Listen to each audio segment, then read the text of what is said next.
which are brighter than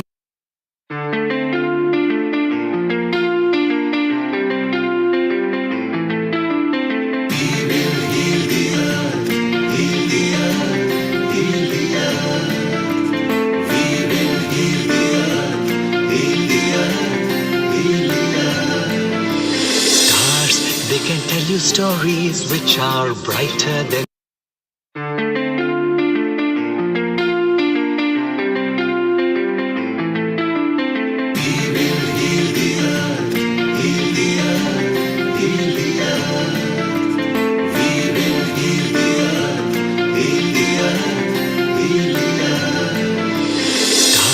They can tell you stories which are brighter than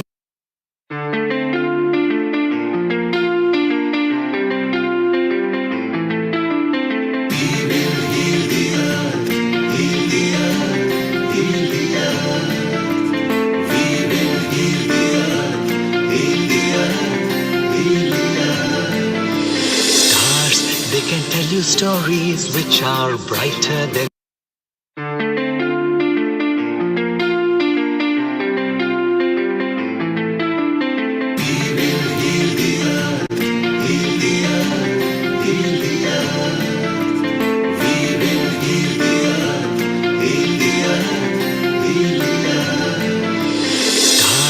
They can tell you stories which are brighter than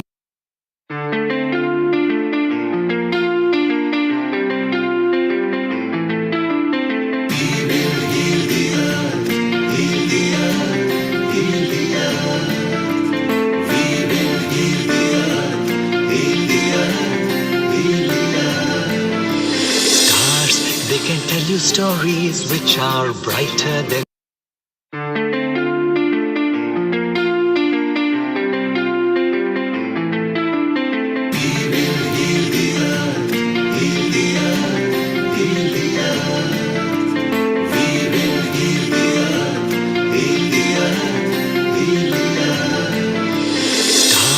They can tell you stories which are brighter than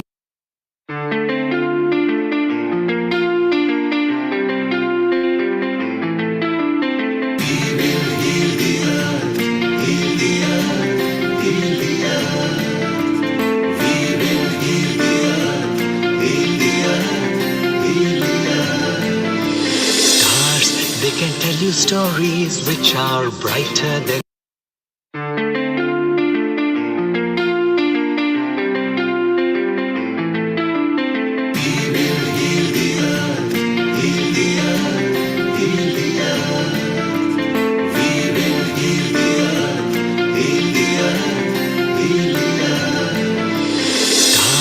They can tell you stories which are brighter than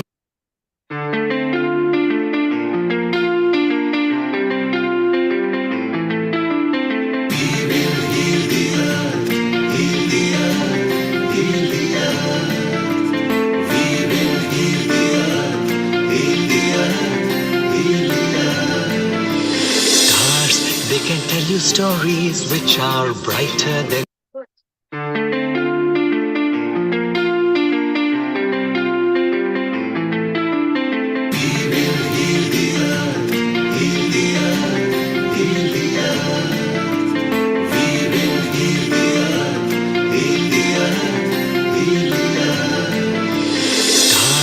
They can tell you stories which are brighter than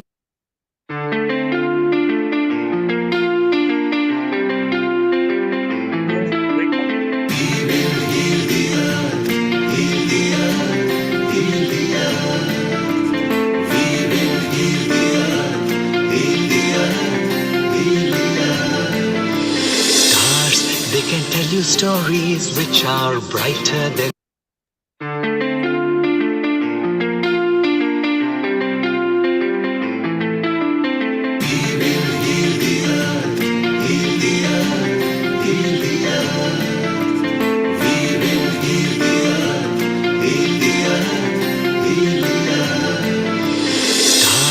They can tell you stories which are brighter than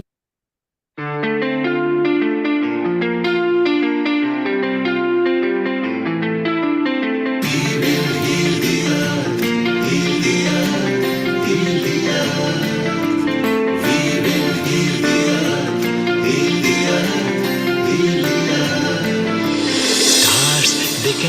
stories which are brighter than 10, 9, 8, 7, 6, 5, 4, 3, 2, 1. Global Namaste.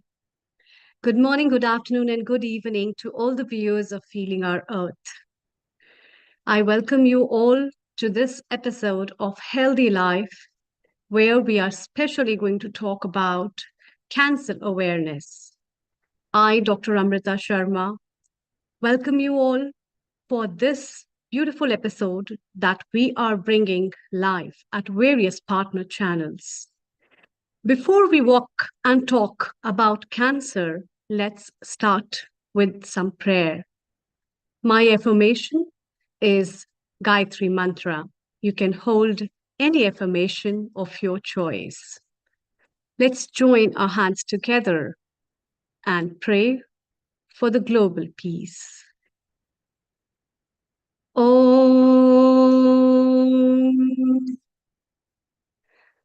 Om Bhurbhuva Swaha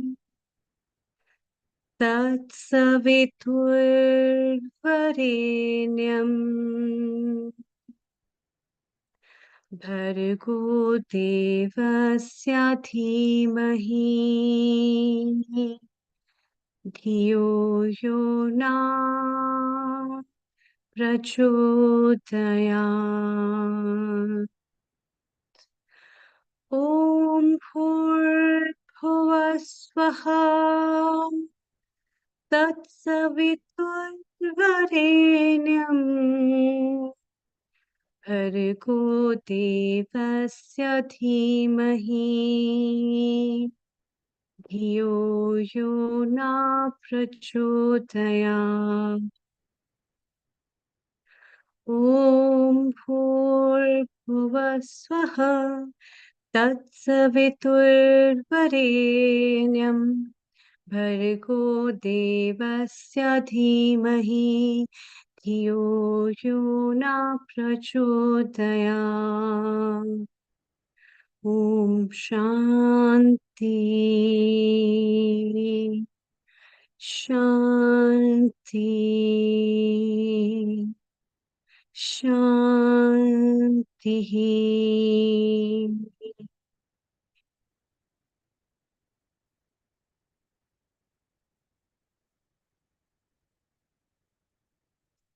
Today's episode is dedicated on one of the latest deadly diseases, where every second leading cause of death, one among 6 deaths globally, is cancer. Each house, we hear some stories. There are some cries and hues from the windows and the doors of the neighbors. And it's really important to know where the moving world is taking us and where this fast-pacing world is taking us to which toll of death. And for this, today we'll be having certain experts, doctors, guests, some caretakers, cancer survivors, and we'll be taking you live to a cancer awareness event at Leicester. And before we move further, I'd like to invite one of my favorite co-hosts with me, Dr. Lalit Soda. Dr. Lalit Soda is a senior host at Healing Our Earth. He is also a doctor of chiropractor, a global Zoom host as well. He loves trekking, traveling, as well as a great follower of spirituality. So, global namaste to you, Dr. Lalit Soda. A very warm welcome to this episode. A global namaste to you, to Amrita ji. I am truly delighted to be on Healing Our Earth after a long time. I had taken a pause, working away, quite occupied with other things. But I'm so glad that I've come back today and to see all my Healing Our Earth family and to see these wonderful speakers and to be a part of this wonderful topic today. So thank you for welcoming me. A global namaste to you. Thank you. And Dr. Lalit, it's time for us to welcome our first guest. And we also have Kirit Mistry, who is our regular guest contributor as well as representing Saha organization. A very warm welcome and global namaste to you, Kirit Bhai. We need to unmute here. Yes, because Kirit Bhai has been involved with so many organizations, and especially for awareness, for community service related with organ donation, with mental health, with NHS. He's been doing wonderful job. Global namaste to you, Kirit Bhai. Namaste. Really interested on this topic, so it's good to have all our guest speakers here that we're going to be entertaining and learning from as well. So let's welcome our guest, Dr. Vijay Kumar Gupta. Dr. Vijay Kumar Gupta, global namaste to you.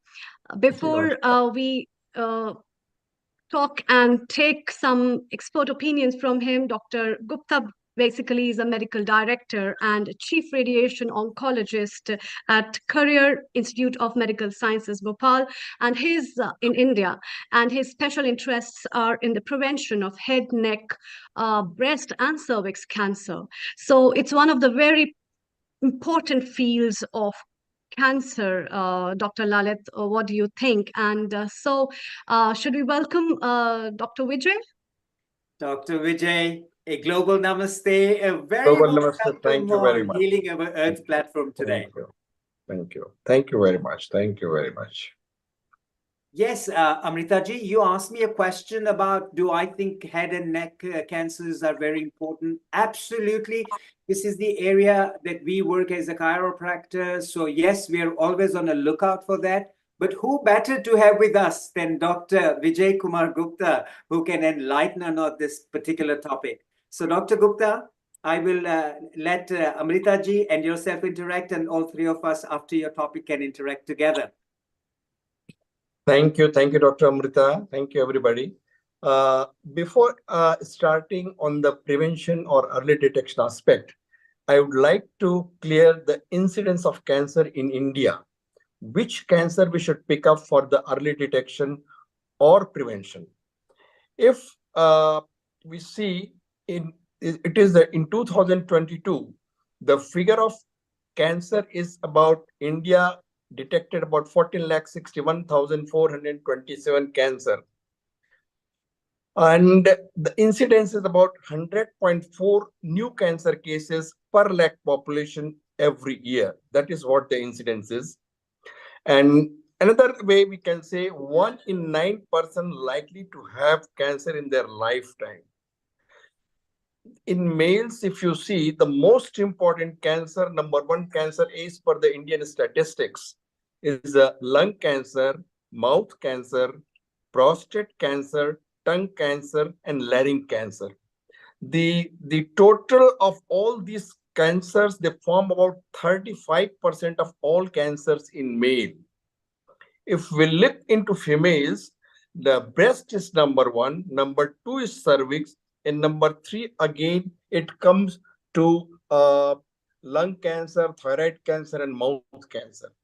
So in fact, the most important, breast cancer and cervix cancer, both of them together, they form about 40% of all cancers in female. So because of these most common cancers, if we put which cancer we should pick up for the prevention and early detection, if you look into the male, the prevention of cancers, of oral cancers, the mouth cancer, the tongue cancer, the larynx cancer, and lung cancer, they are most of the time, in majority of the cases, they are preventable cancers. And we know that these cancers are caused by tobacco and tobacco-related products, smoking. All these things lead to these kind of cancers. So I think there is an urgent need for the awareness for prevention of these cancers. And these awareness has to be started, according to me, at the school level, not at the adult level. These awareness has to be started at the school level, and they have to be told that what kind of hazards the tobacco and tobacco-related products they carry. If, in fact, I have been practicing this prevention aspect, And in school children, before coming to Bhopal, I was in Rajkot, Gujarat. Kirit Bhai knows very well. So there we used to conduct a program in the school children. What we used to do, every Saturday, we used to bring about 200 students from one school, and they used to come in the auditorium we had in our hospital. We used to show them films, anti-tobacco films, and then we used to call the patient who has developed cancer because of the tobacco and smoking, and those patients who have undergone surgery, operations.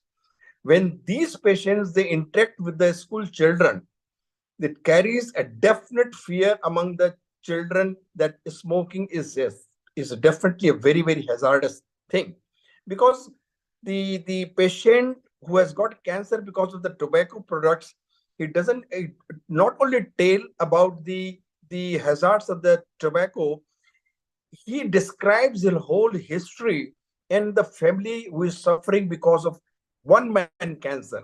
If one person in a family has got a cancer, the whole family suffers.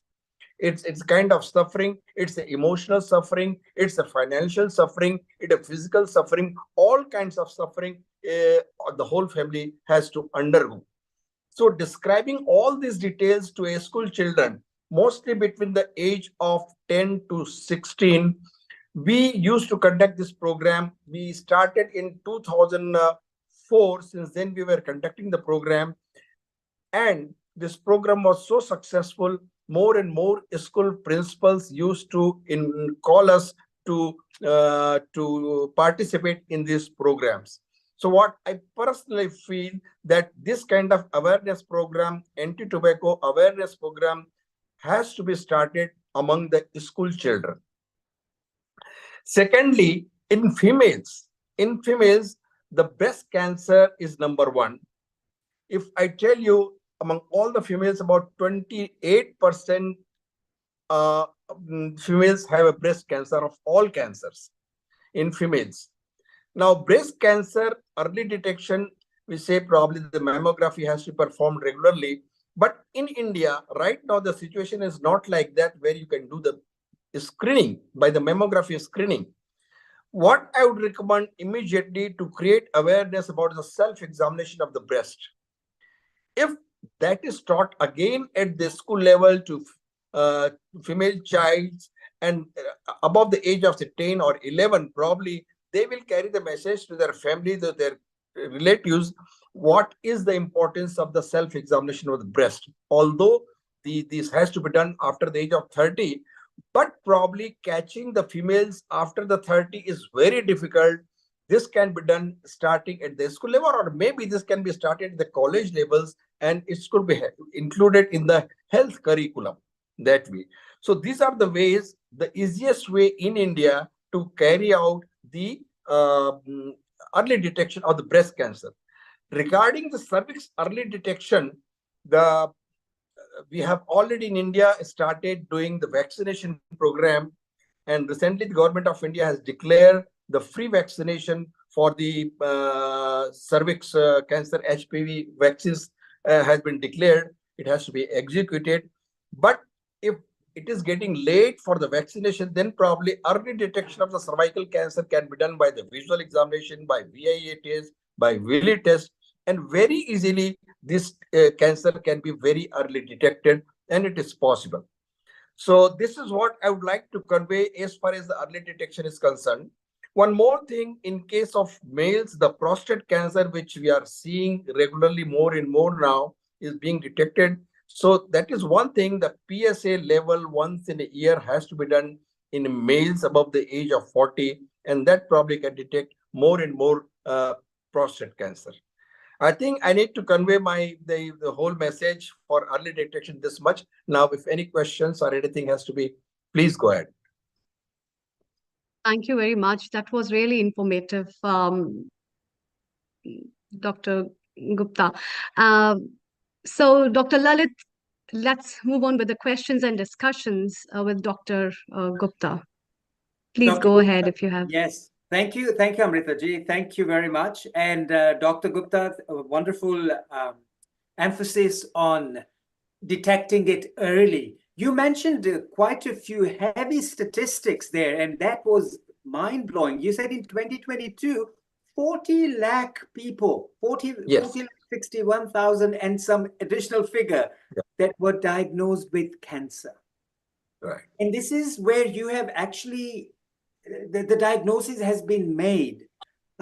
Would you say that there would have been more people who would have even died before the diagnosis was made, and the stats would be higher? Absolutely, you're right. There might be much higher number of the patients who have not come under the detection part. That is the reason there are many patients from villages, they have a cancer, but Yes. they cannot come up to the hospital also because the facilities are not there. So Right. those cases, according to me, the figure can be even double also. If you see, there will be very large number of patients who can have cancer in India because the lack of the facilities. They from remote places, people cannot come. They have problems, but they cannot come up to the hospital. It's like, I mean, the figures are mind-blowing. It's like an epidemic that people Yes. don't even know about. Yeah. So this is interesting when you spoke about the fact that there is initially, where should we start? And schools is the best place. Currently, would you be able to say that in India or worldwide, if you are aware of any school programs that are being implemented for this reason? I'm not aware of the total word, but see, I have been doing personally at Rajkot in Gujarat, India. I did it for about 20 years before shifting to Bhopal, and that was very interesting. For me, it was very satisfying because I personally felt. I used to call the school children, say 7th class, 8th class, 9th class, 10th class, from 10 to 16. And when the children, they are sitting, and we used to show them the anti-tobacco awareness program film, which was made by us only. And after seeing that, when the patient interacts with the children, that is very interesting. And after the interaction with the 2-3 patients in that one particular session, it used to be a 1-hour session. After interaction with the children, we used to call the children on the stage, and they used to take oath. We try to, in fact, I had done a study maybe about 20 years before, going to the corporation schools, which was a lower class financial status schools. And the idea was to know how many children in a class they are using tobacco or smoking. To my surprise, my expectation was that probably there might be 5 or 10% children might be taking. But when I went to the class, that was 7th, 8th, and 9th standard students, the amount, the number of children who were using tobacco products was almost 30%. That Whoa. was the reason, in fact, and that made me to start this program regularly. And then we called the principals, in fact, of all the schools in Rajkot, and all those principals came. We gave them idea what we are going to do. All the principals agreed. They agreed to send their students once in a week for that program. And that is how that program was going on. This is still going on there right now.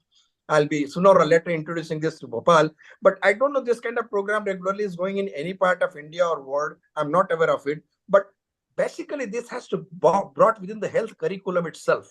A school, a small one page health instruction must be given to the school children, really speaking.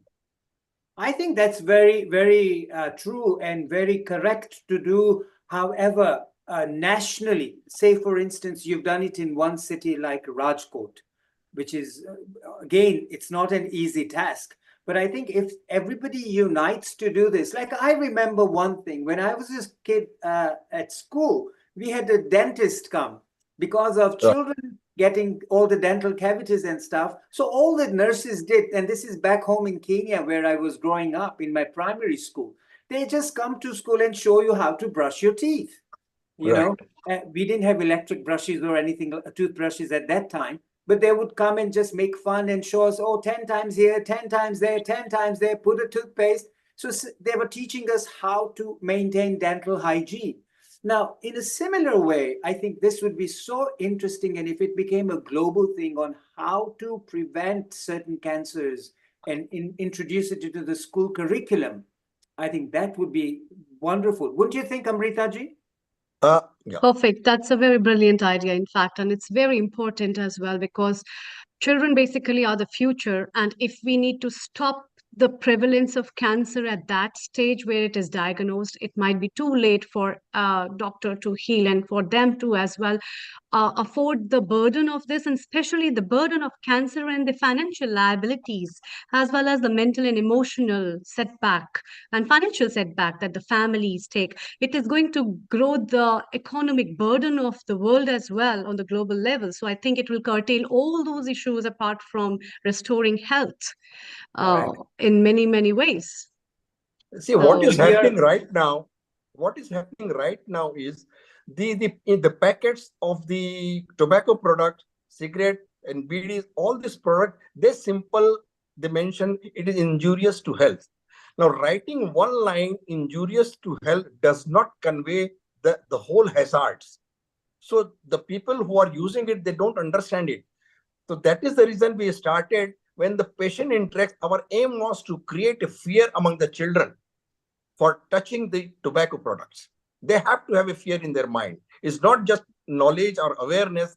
The fear has to be created. If you use tobacco or any product related to tobacco, is going to be very, very dangerous. That can come only when the sufferers, they discuss with the children.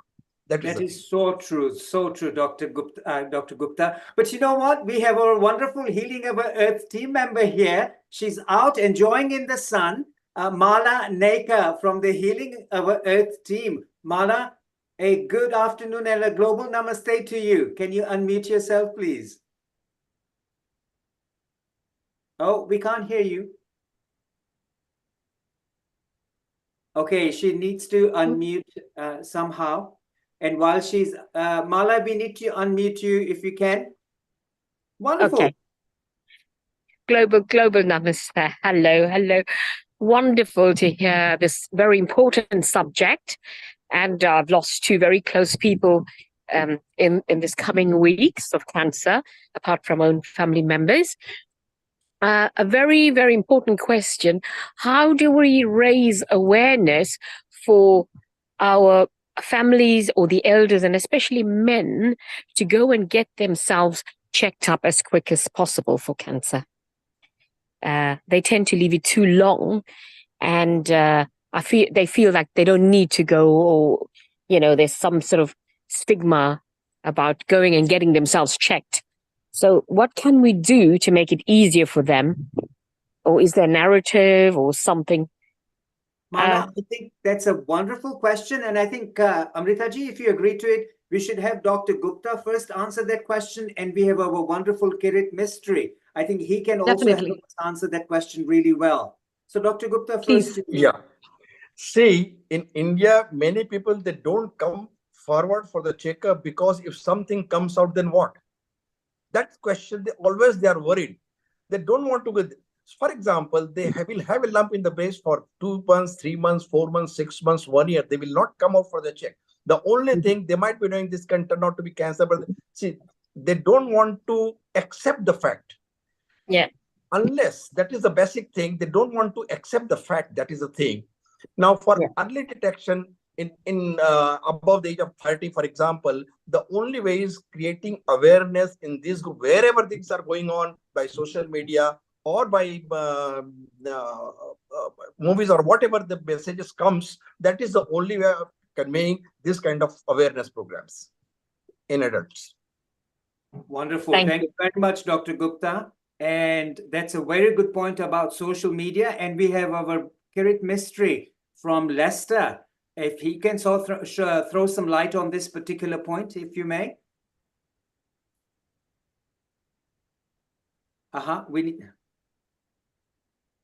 We can't hear you, Kirit Mistry. We can't hear you very well. Can you hear me? Now we can hear you, yes. Okay, so thank you, Dr. Gupta, for an excellent presentation. Good to see you after 25 years. And it's ironic, 25 years later in Leicester, we are now seeing a real rapid growth of cancer, mouth cancer, and particularly related to gutka and tobacco chewing products. So we're now embarking on another, education around that. But the challenge we're having, in going back to Malaji's question, is the challenge we have is in the UK is dentists is getting early detected through the dentist, where our mouth cancer is become challenging. So what we've started to do is we're going out to communities and obviously take people, the screening teams out there. So today we have an awareness event just with the screening of breast cancer, bowel cancer. The teams from the hospital are there to engage with the communities. And the other thing we need to be doing is looking at, for men, if they're working late hours. So we've got to actually go to their places of work and trying to do screening at those places of work. So we have, huge influx of people coming from India and other parts of the world, but the Indian subcontinent, they're working in factories, working in cash and carries. So we have to start taking education. We have to go there and try and do the detection there. Otherwise, we will see them presenting late, like you've mentioned, and then by then it's a lot later. So, but the key messengers that we're recruiting is people with that lived experience, people who've got, different forms of cancer. We're calling them our connectors, our community connectors, because they share their story.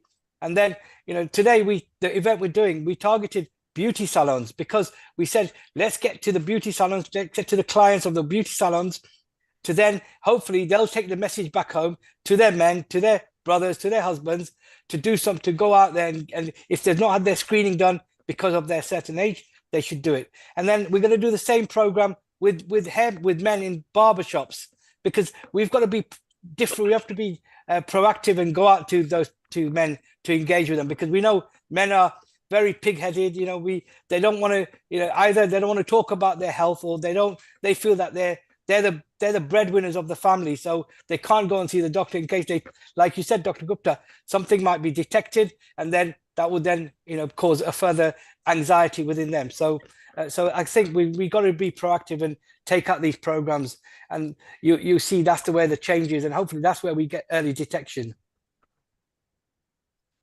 Thank you very much. My question to Dr. Gupta was really is, now the excellent work you did in Rajkot 25 years ago, when I came, we brought back all of these products, all the Kutka products, we got them analyzed by our environment, health and trading standards, and we managed to get the products same, so children couldn't access it. We made ensure that the barn shops, the outlets would put an age restriction on it to the same as people buying cigarettes, and that proved quite well. And now, thankfully, all of these products now, people can't get them. They're all export, the different quality. So it's coming via other means, but, the shops are not selling them as they did previously. So but in terms of, when we had the conversation, you said Rajkot has become obviously a pandemic of mouth cancer, particularly around gutka and tobacco chewing.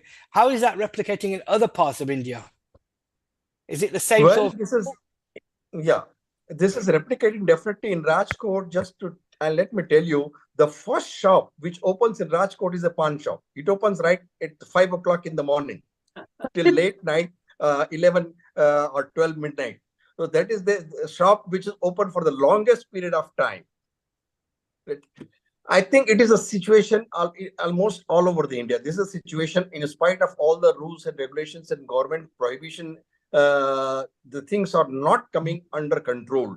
There are laws that within the 100 meters of the school, there should not be any kind of this kind of business should be done. But this is not really acting upon that. What I personally feel, you cannot compel a person not to use that. You have to create it from inside of the children. You have to create an awareness. No, this is a bad thing. Unless that comes, is not going to go. If there is any product, if there is no user, automatically that products will go away, right? So we have to create awareness not to use the product, and probably creating fear among the school children, telling them all kinds of hazards, all kinds of bad effects of tobacco related product to the children in much detail, so that they are really afraid of it. I think that is so true. And installing fear, I know it's a negative thing, but in this case, that's what is going to work, is installing fear in them that this is detrimental, life-threatening, and really, yeah, that's so true. Amritaji, if we are okay with time, can I ask you, Dr. Gupta, a question? Yes, please. We have Please, time, please, right? definitely. Please go Okay. ahead. Yes. Dr. Gupta, you Before we move. mentioned that people do not show up. Like if they see a lump or a cyst somewhere, they think they're scared that something might show up. And we're talking about India over here. Would you say there's also a fear of cost element? Because if something is detected, then they have to go through the test procedures, pay for the treatment out of their own pocket. And considering the financial situation of individual families, sometimes they think, oh my God, I'd rather die than pay thousands and thousands and thousands of rupees for my treatment. Oh no, this thing was there earlier, but now the government of India started Ayushman project, under which each and every one family is entitled for the health expenditure up to 5 lakhs rupees. So probably finance is not the problem. Main problem is the illiteracy and the stigma within the family. We have seen that a lady in a family has a lump in the breast. She doesn't tell to her mother. She doesn't tell to her mother-in-law. She doesn't tell to her husband. If they know, then probably she has a fear, unless it is causing a pain to them. Painless lump doesn't carry any meaning for them. While actually, the lump is painless, at that time it has to be detected and treated. But they don't worry when the pain starts, when it is already spread out, then they come for the diagnosis. That is the really thing. It can go out only by creating education and creating awareness. There's no other way. So they would think it's a stigma to be diagnosed with cancer. Yes. They take it as a stigma still. Except for metropolitan cities and higher education societies, majority of the population within the village, they still feel that stigma. So this is definitely education, which is so very important. Absolutely. It is the education which can probably... Taji, some more questions? Yes. Yes, before we move to our next guest, my question, Dr. Gupta, is because you are from the, you're a medical director and dealing with radio oncology. So basically, do you have any, can you tell just 2-3 tips for the people who are receiving radiology, the radiotherapy, because when they take radiotherapy, it's very difficult to drink, to maintain their health, and it's very painful. So what are the tips for our viewers and the people who are suffering from this and are taking radiotherapies? Over to you. Thank you. Okay. Dr. Amrita, first of all, I would like to mention now, because of the technology which has come in the field of radiation oncology treatment, the side effects have gone down very much. There were days when we used to use cobalt or deep X-ray, a lot of reactions on the skin, on the mucosa, on the oral cavity, wherever you give radiation, a lot of reaction used to be there. Now what we are using are targeted treatments. Now the kind of radiation we are giving to the actual tumor part more. The normal tissues receive much less radiation, though total amount of radiation is much less. But it is very important, particularly when anybody has got a cancer of the mouth and throat. They suffer the nutritional problems very much. And the only, I think, in Indian situation, what we suggest them to have a nasal gastric tube, what we call as a Ryle's tube, during the treatment, so that the nutrition, liquid nutrition, can be maintained their health. But still, that is not accepted by many of the patients, majority of the patients. They feel that is also a stigma, putting the tube through the nose, probably what will people think of me? This kind of things are still there, but we try to counsel, we try to convince. So this is one way. There are drugs which we use, and the reactions are much less now, much less.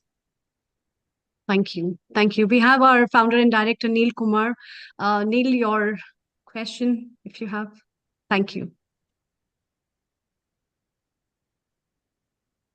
That is really wonderful, Dr. Vijay, to discuss about these aspects, and especially when you have discussed about the relationship of educating children and the cancer prevalence and how that can be decreased over time is very important, and its connection with the mentality of people and acceptance of people globally. I think these kind of things, they not only exist in India but as a global uptake of Global. taking and understanding how socially and morally we can together fight with a particular situation, make a patient or our family member and our near and dear one get out of those things which he or she is suffering from.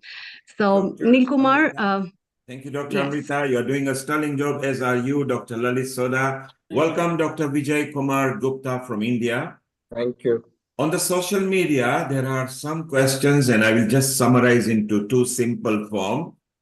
People want to know the symptoms of different. If it's pan and tobacco, which is mainly akin to the subcontinent of India and Indians outside, as opposed to the dental oral cancer, what are the symptoms one needs to watch out for pan, tobacco, and or dental? Over to you, Dr. Vijay Kumar.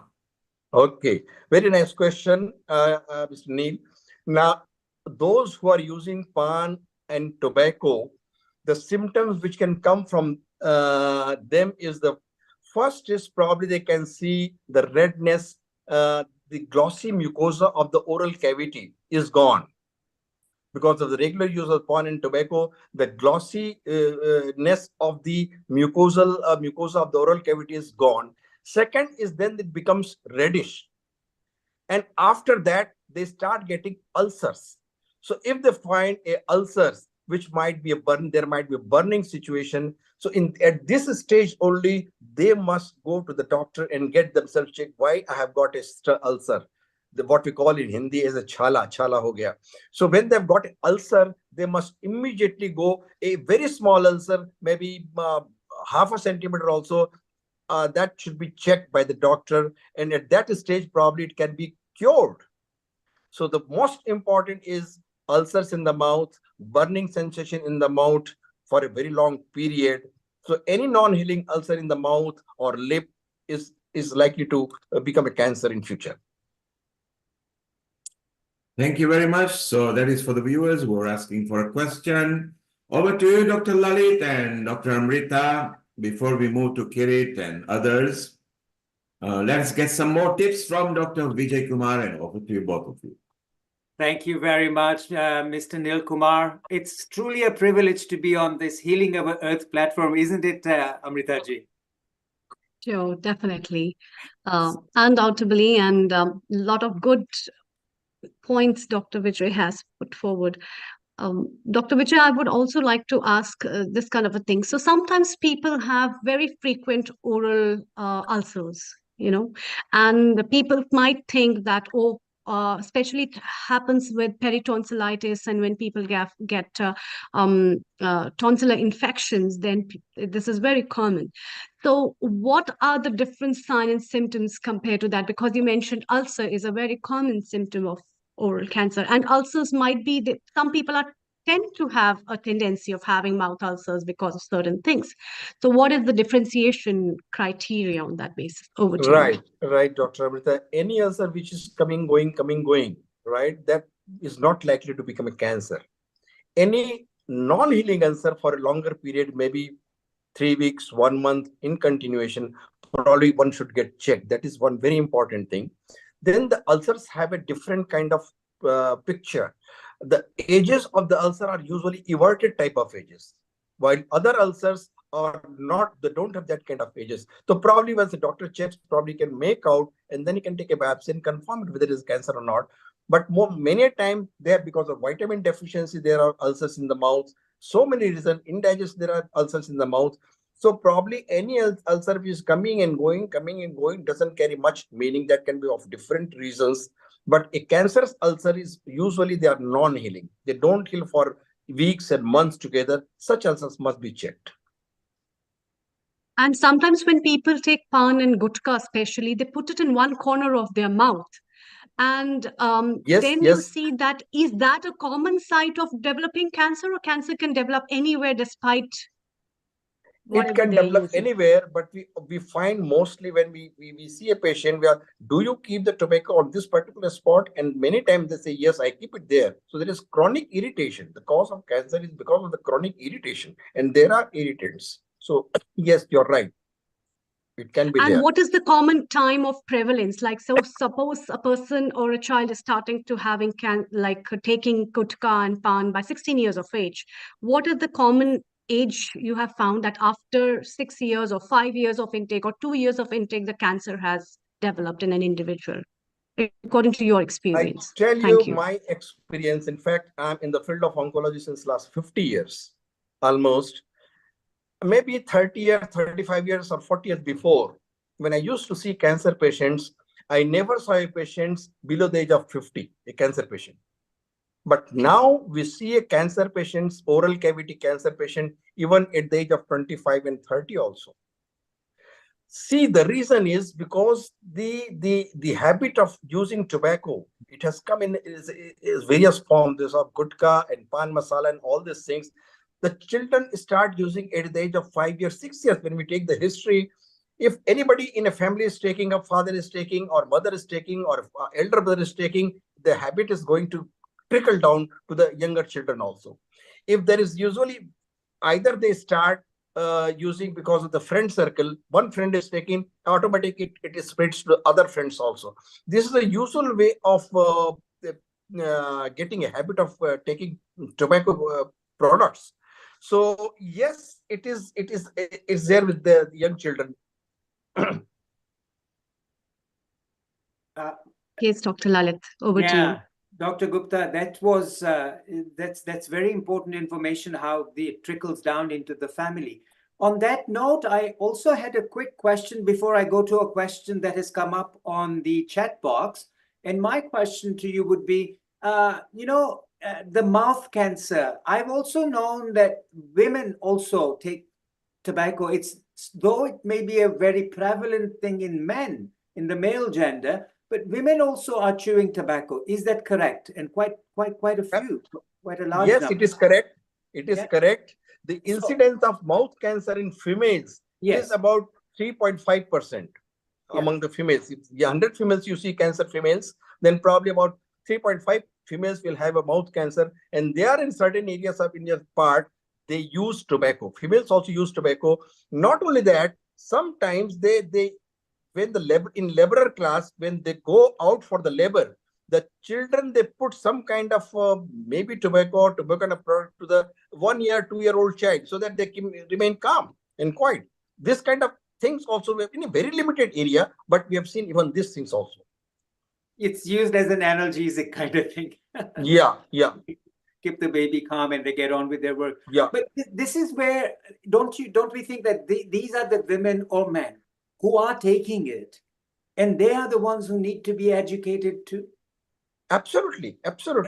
Unfortunately, it just doesn't sink in their head till they actually become victims of it. Exactly. They don't believe, they don't accept the facts. If you tell them this is causing your ulcer, they will not accept it. Unless somebody develops in the family, then only. See, I have seen to that extent, in a hospital, the father is operated because of the cancer, because of the tobacco product of the oral cavity, big surgery has been done, and the child is sitting beside him taking tobacco. What other example I can give you?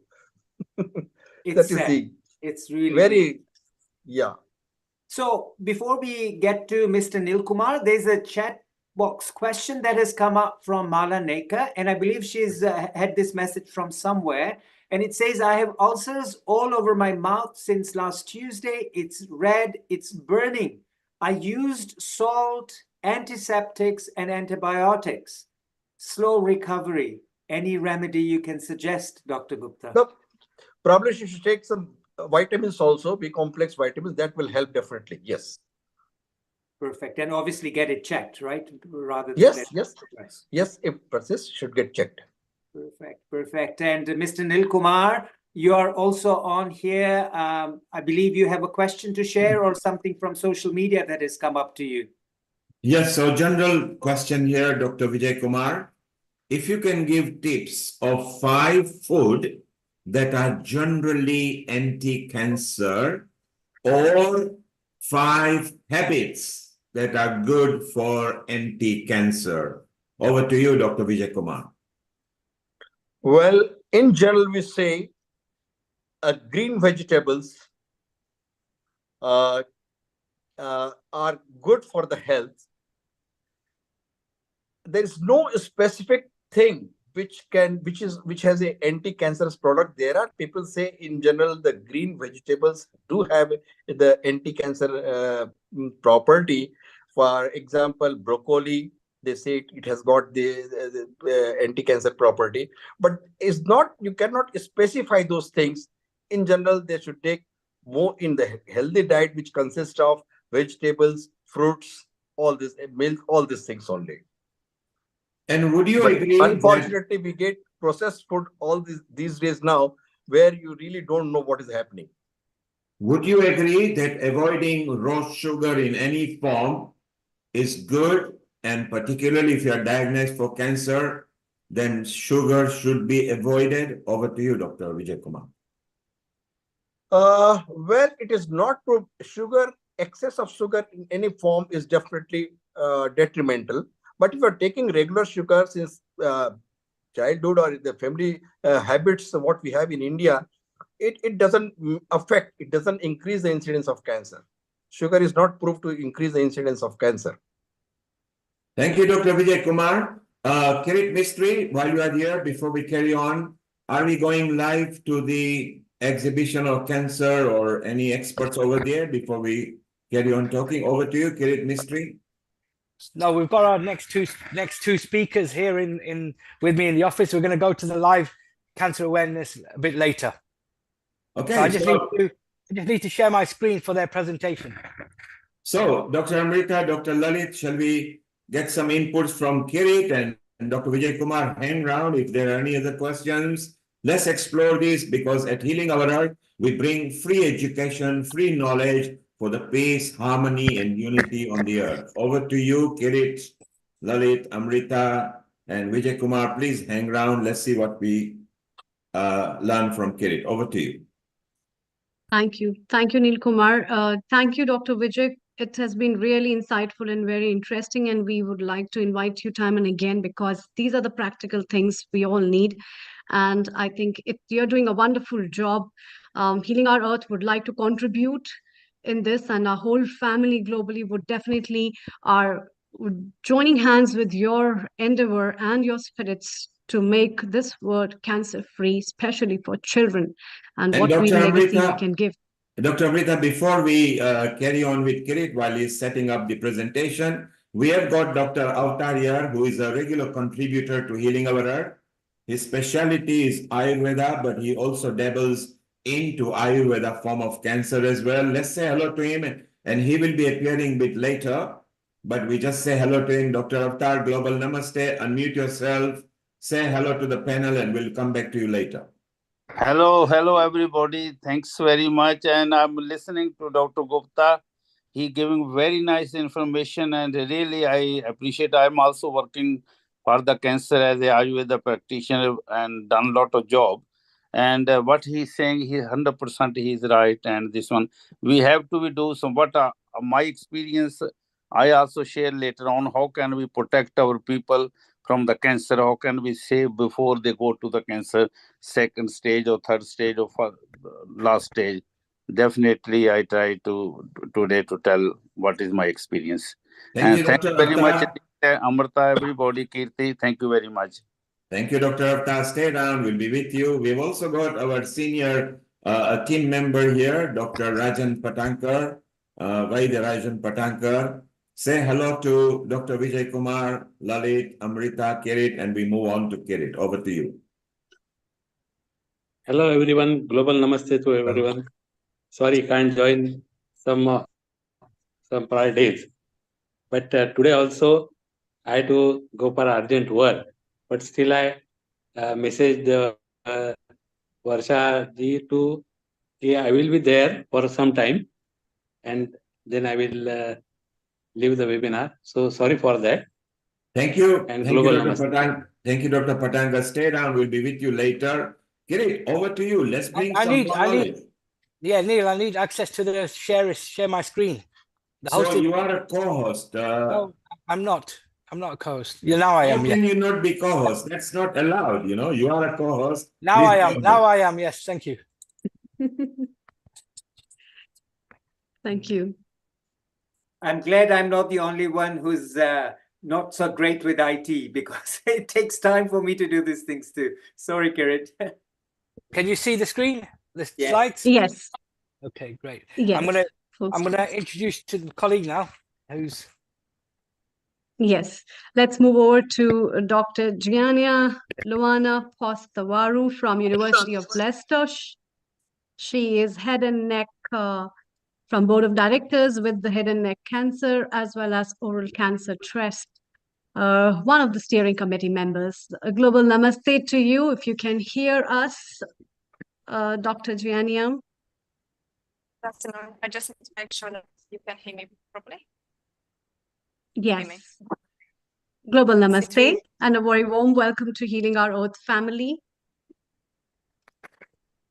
Thank you very much. I'm going to actually start my presentation by saying that I really believe that bringing in awareness in our communities actually would make a big difference in the situation that we're facing nowadays. And we're talking here about health inequalities. So in my presentation today, I'm very much going to focus on how important it is to work with communities of patients and communities of lay people actually in trying to understand their perception and their understanding of cancer and risk factors. And a bit later in my presentation, I will give an example of the work that we're doing here at the University of Leicester in collaboration with the NHS Trust and community organizations.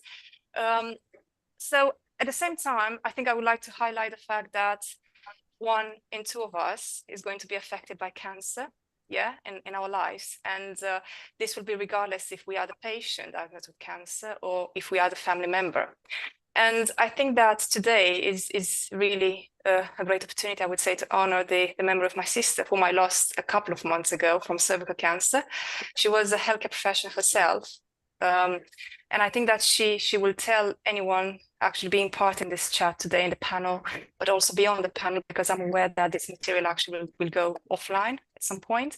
So anyone who is attending this probably has been a cancer patient at some point, maybe a family member or someone in the community, a neighbor or friend who's had someone diagnosed with cancer. And I think that the key message I would like to give everyone listening to this presentation, and this is a message probably that my sister will give to everyone, if you can say it's a small piece of information at home and use that in your families when you say that something is wrong, or even talking to your neighbors, your friends, I think that will make a difference. So what I'm going to do today, actually, because we've touched very briefly on various risk factors for head and neck cancer, cervical cancer, breast cancer. I think I'm going to talk very briefly about human papillomavirus, or HPV. I'm going to give a brief overview of the situation in the UK. And also, I think that what's really important here is to understand from a psychological side of things, because I have a background in health psychology, so my presentation will be very much around how we can facilitate the discussions with the children in the school setting, but also in the families. So I'm going to provide some insights into what really matters to the children and young people in the UK when they made a decision to get a vaccine, the HPV vaccine. I'm going to also touch very briefly on the HPV vaccine uptake in the UK and more globally. And we'll be maybe shocked to see that actually the levels, the uptake levels have decreased. They're really low compared to the pre-pandemic rates. And of course, I think there is an urgent need to do something about that. I'm going also to explain why it is really important for us to really get together in the same space, us being maybe universities, educational institutions, health systems, and communities working together to try to understand how we should develop and co-design key messages for people in the community. So I'll provide some examples of the work that we've done together, and also some key findings of the work that we're doing here in Leicester. So maybe before actually touching on this topic of HPV, which sounds to be like a really hot topic and it's really, really worrying globally, I think it's really, really important to understand what makes a difference or what actually helps children to make their decision in terms of the vaccines that they're being offered. So if we look at the stats, and this is data that has been collected in the UK recently, so we're talking about last year, we see that actually children would prefer to get the first-hand information from their parents. So what I've heard previously is that we need to start with awareness campaigns and education in schools. What I also think it's really important actually to explore what are the key systems around these children and how we can work together in collaboration to actually enhance that confidence in making the right decisions. So this has been a really large-scale survey. We're talking about almost 1,600 children and young people who've been surveyed, yes, been taking part in this piece of research. And almost 90% of these people, actually, these children, they said that they would prefer to have this information from their parents. So what this is actually telling us, I mean, the key message here is we shouldn't work in isolation with these children. Actually, we should work in collaboration with these children and their families, their parents, and the key people around them. And of course, the next person that they would like to have this information from, so these are the people they would trust, are the GPs. So again, if you look at these figures on the slide, actually it gives us an indication who are the people that we should be working closely with. So it's the parents, the general practitioners, the school nurses, the teachers, and other family members. So it's like a network that we need to build up around these children, around these young adults, when we decide how maybe to improve, how to enhance their awareness and to design, to tailor our interventions. But then if you look at this table, actually, it gives us some figures around who are the people, yes, that they should decide whether they should take the vaccine or not. And after, if you look at the Asian and the Black communities, for example, in the UK, these children would prefer that the decision is made together with their parents.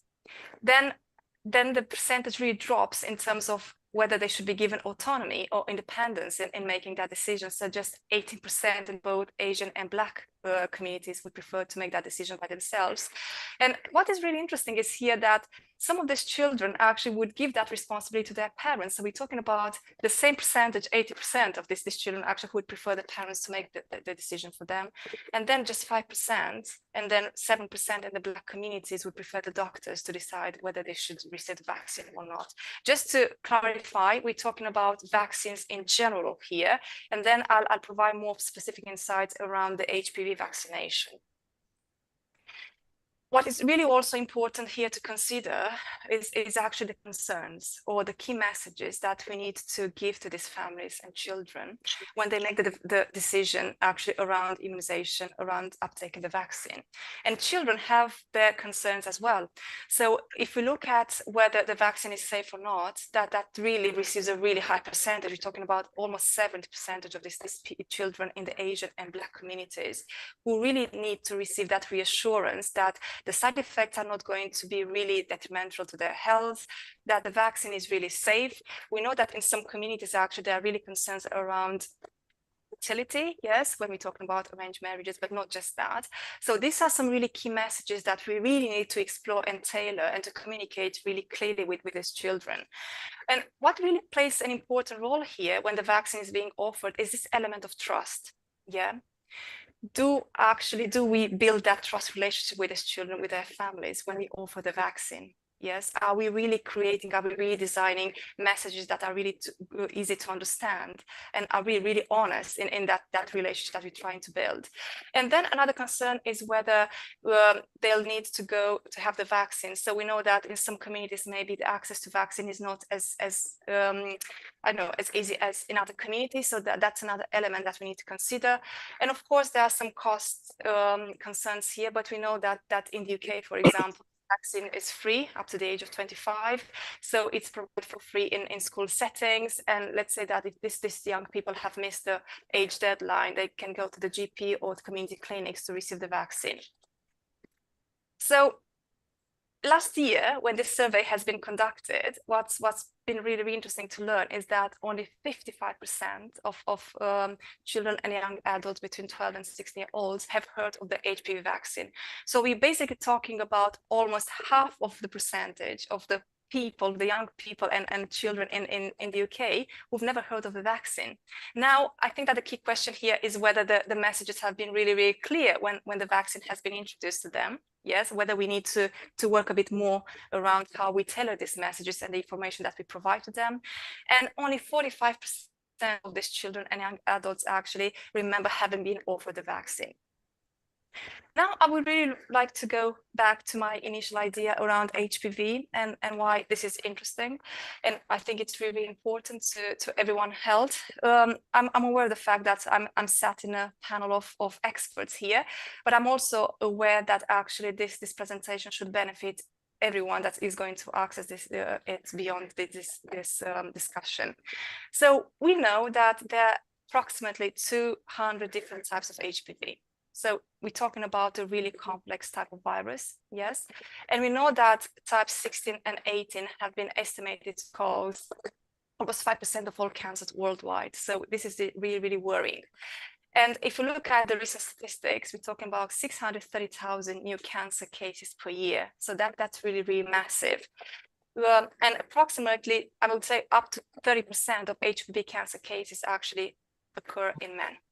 And this is where we probably need to bring in more awareness, because our previous work has actually indicated that men in the ethnic communities are not really aware of the fact that they can also get HPV. So we need to work around that awareness, prevention, early detection, and so on. I would like to, because I think this is great. So we also know that about 80% of the world population will have a high-risk HPV vaccination at some point in their lives without symptoms or any other issues. So I know that in the previous chat, actually, there have been conversations around how we should engage early screening if these people in the community actually suspect that there's something wrong in their bodies. But I think that we also need to make people aware of the fact that some cancers are really asymptomatic. Yes, people don't experience any signs, any symptoms before actually it gets more serious. HPV is very much responsible for cancer in genital areas and also around head and neck cancers. And this is where my colleague Tejo is going to talk to you in more detail about the medical implications around the head and neck cancer areas. We also know that the majority of cancer can be prevented by HPV vaccination. And this is really important, I mean, for these children and young people to receive the vaccine in early adolescence. There is some recent evidence actually indicating that if the vaccine has been administered beyond the age of 25, actually it is not as effective as expected. So again, this is one of the key messages that we probably need to use in our awareness campaign to make people aware of how important it is actually to get this early vaccination. In the UK, because my presentation is going to focus very much on the UK context, the HPV vaccine has been introduced in 2008 for girls aged 20-30 years, and then has been extended to boys in 2019. And there's also a free catch-up program for those up to the age of 25 years, yes? And a recent large-scale project that has been conducted in 2021, I think my internet is disconnected. Can you still hear me? The screen shows that the internet is not stable. Yes, we can still hear you. Please go on. I had a box on the screen. Thank you very much. So we know that the program, the immunization program, has started in 2008 for the girls, and then in 2019 has been extended to boys. And in 2021, we've had a large-scale study of women in England who received the HPV vaccine. Actually, the findings are quite encouraging, I would say, for cervical cancer. It indicated that actually it provided elimination of HPV about 80% coverage in girls and boys. So if that coverage is reached. So basically, if you look at the data and the reduction in cervical cancer in those girls that received the vaccine, we're talking about a percentage of 80-90%. So that's really, really significant. And NHS actually is pledging at the moment to eliminate cervical cancer by 2040. But again, HPV is not related just to cervical cancer. We're talking about all cancers as well. So it's really important to bring in those messages in our communities. Because I said earlier that actually children and young people are really concerned about the side effects of the vaccine, any vaccine that they would receive.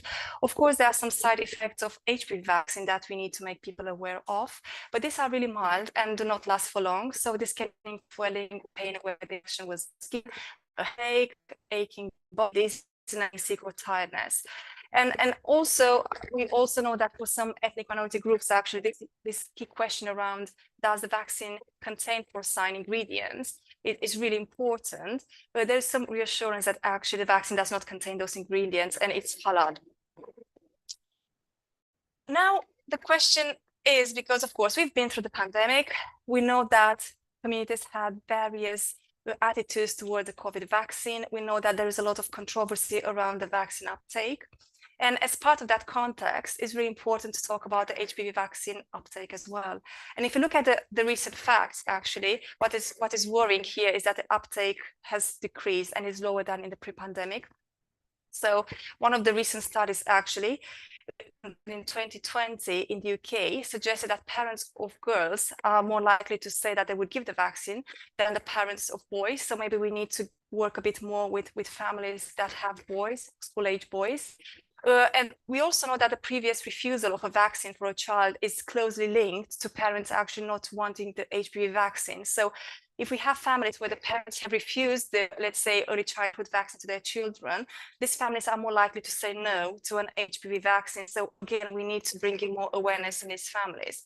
But also there is a lot of disparities across communities. And what we know so far is the likelihood to receive them is less in children from populations, in some ethnic groups, in some children and young people with learning disabilities, in lone parent families, or in large families. So we're talking about socioeconomic status here, and of course in those children who are not attending the mainstream schools. So we discussed earlier that it's really important to start awareness and prevention in school settings, but we also, I think, we have to really enlarge our thinking around potential interventions with communities, because we also have children who don't attend the mainstream school. So we have to think how we could potentially work with those families and those children.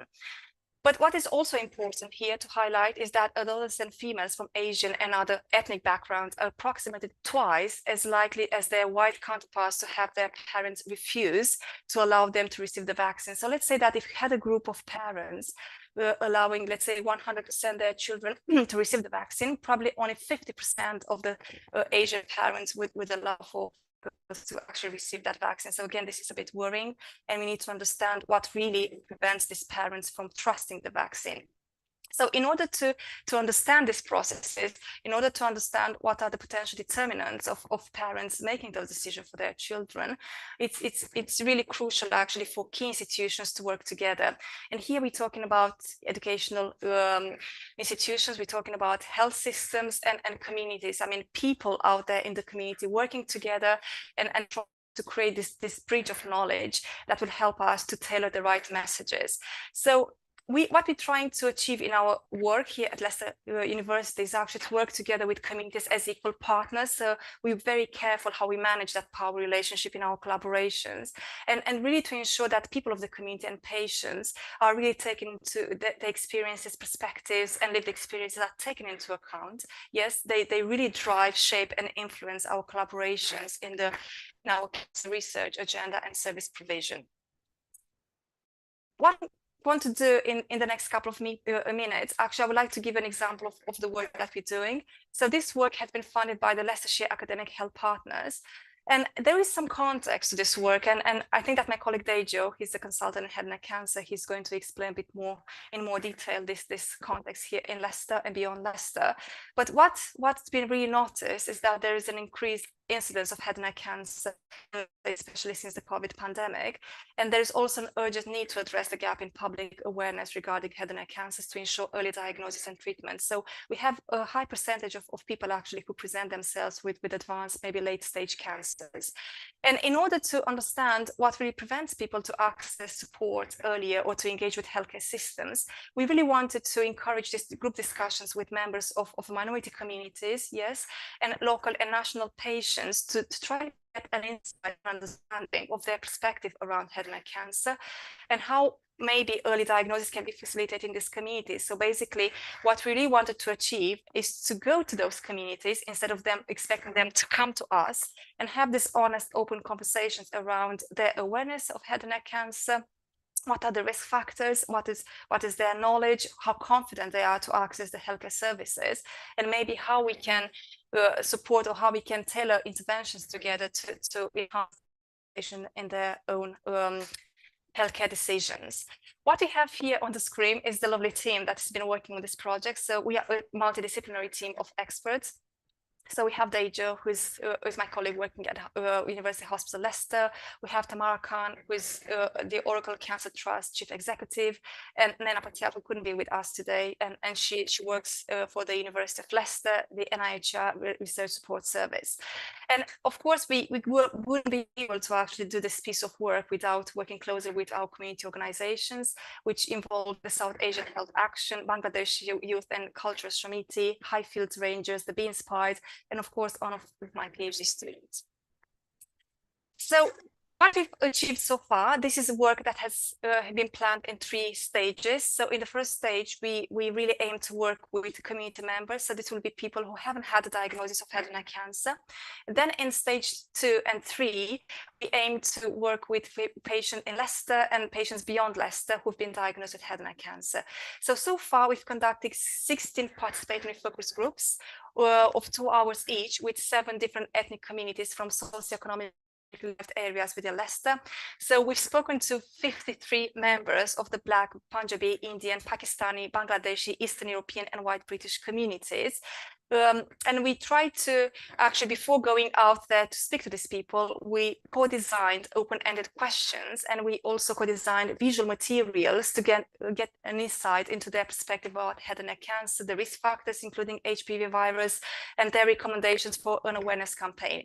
So what I'm trying to say here is that the questions that we've asked these communities have been open, they've been sensitively tailored, and with the support of our colleagues, I mean, Dejo, who's a consultant, Tamara, who works in the Cervical Cancer Trust, we tried to design some PowerPoint presentations around head and neck cancer, potential symptoms, providing photographs, images, also around risk factors, to really help these people out in the community to get awareness of head and neck cancer and the implications.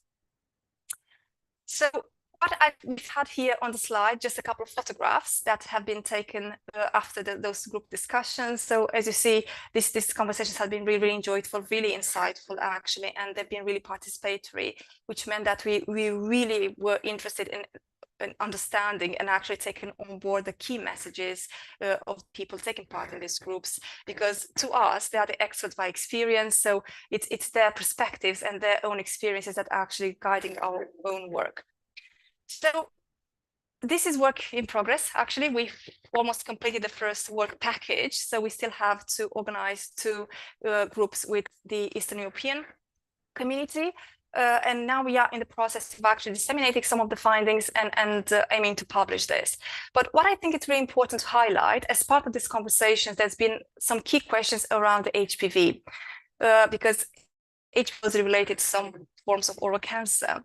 And what was really interesting in these communities is that there was a really low degree of awareness regarding HPV to none. So I would say that some communities tended to have negative attitudes towards the vaccinations following COVID. And we know that historically, some of these groups actually wouldn't be willing to take the vaccine. There was some inequality in terms of receiving and accessing information about HPV virus and the vaccine in all communities. So we had people who I've heard of the acronym HPV, but they didn't really know what they stand for.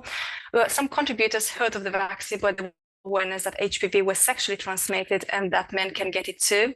And actually, when we tried to explore the transmission of the HPV, we understood that there could be some potential stigma or taboo around that topic. And this is maybe something that we need to work together more closely to try to find ways of exploring this perspective effects. There is also a wide spreading of myths and misinformation within these communities. And again, in order for us to be able to tailor the right interventions, we have to understand what people know of those specific conditions, of the risk factors, and to work together with these communities actually to design the right messages, the right key messages. All members of these communities actually suggested the need of enhanced community awareness of HPV transmission, so they were really willing to learn more of HPV and also willing to be active part in our dissemination strategy if there was an opportunity. Some of these people even checked in their family whether the school-age children have received the vaccine at home or the offer. But overall, I think that the people perceive HPV as a... Of course, those were some of the... Thank you. Yes, thank you so much. We are running out of time as well. I'm going to thank you so much. Yes. Thank you so much for joining in. It was a really good presentation. Dr. Lalit, that was really a good presentation to show light on the HPV prevalence as well as the awareness that people have related with vaccines. What do you say? And then we quickly move to our next guest and welcome him because we are running out of time. Over to you, Dr. Lalit. Sure. One quick comment, Dr. Pavaro. It was outstanding presentation. Absolutely agree with you about the HPV vaccine, but I think a lot of awareness is needed. And as you said, starts from school. But why is the big question? Why, the last question, why are they so concerned about the HPV virus? What is the worst side effect? I don't think it's about the side effects here. It's about really understanding the psychological and emotional side of the vaccine. So it's not just the information that they need around the ingredients or maybe the side effects, because there is reassurance that we know that it doesn't affect the fertility, for example. So that's one of the key questions that we've had from mothers of young, women in their families. They were really concerned, okay, is this going to affect their fertility because our girls, they want to have children? But I think it's also about the perception of the vaccine. We have to take into account the context because we're talking about various ethnic minority groups here, and I can tell you that there are similarities but also differences across these groups, and maybe this is something that we can discuss in a future presentation because we've got some insights there. So your question is really good, it's really excellent, but the answer I think is more complex than saying, okay, this is why. We also have to take into account the historical background, the historical context of these communities, and also the emotional and psychological implications of getting the vaccine. And there is a lot of fear, because fear has been mentioned a lot in the previous presentation. I can tell you that there is a lot of fear around vaccination, around medication in general. And I think that this actually exacerbated during COVID. And also social media plays a really massive role here in how messages have been tailored and how actually this fear has been aggravated, I would say. But I'm really keen to, I really look forward to having these proper conversations in future meeting. Thank you so much for that wonderful answer. Once again, Dr. Postavaro, that was an outstanding topic. We are running out of time. And you know what? When we have this golden information coming in, time is always in the middle. So we will have to move on. And Dr. Amrita is going to be introducing our next guest. But thank you so much for coming on Healing Our Earth, and a global namaste to you. Thank you very much. Thank you again. Thank you. Thank you. So, Dr. Lalit, it's time to welcome our next guest.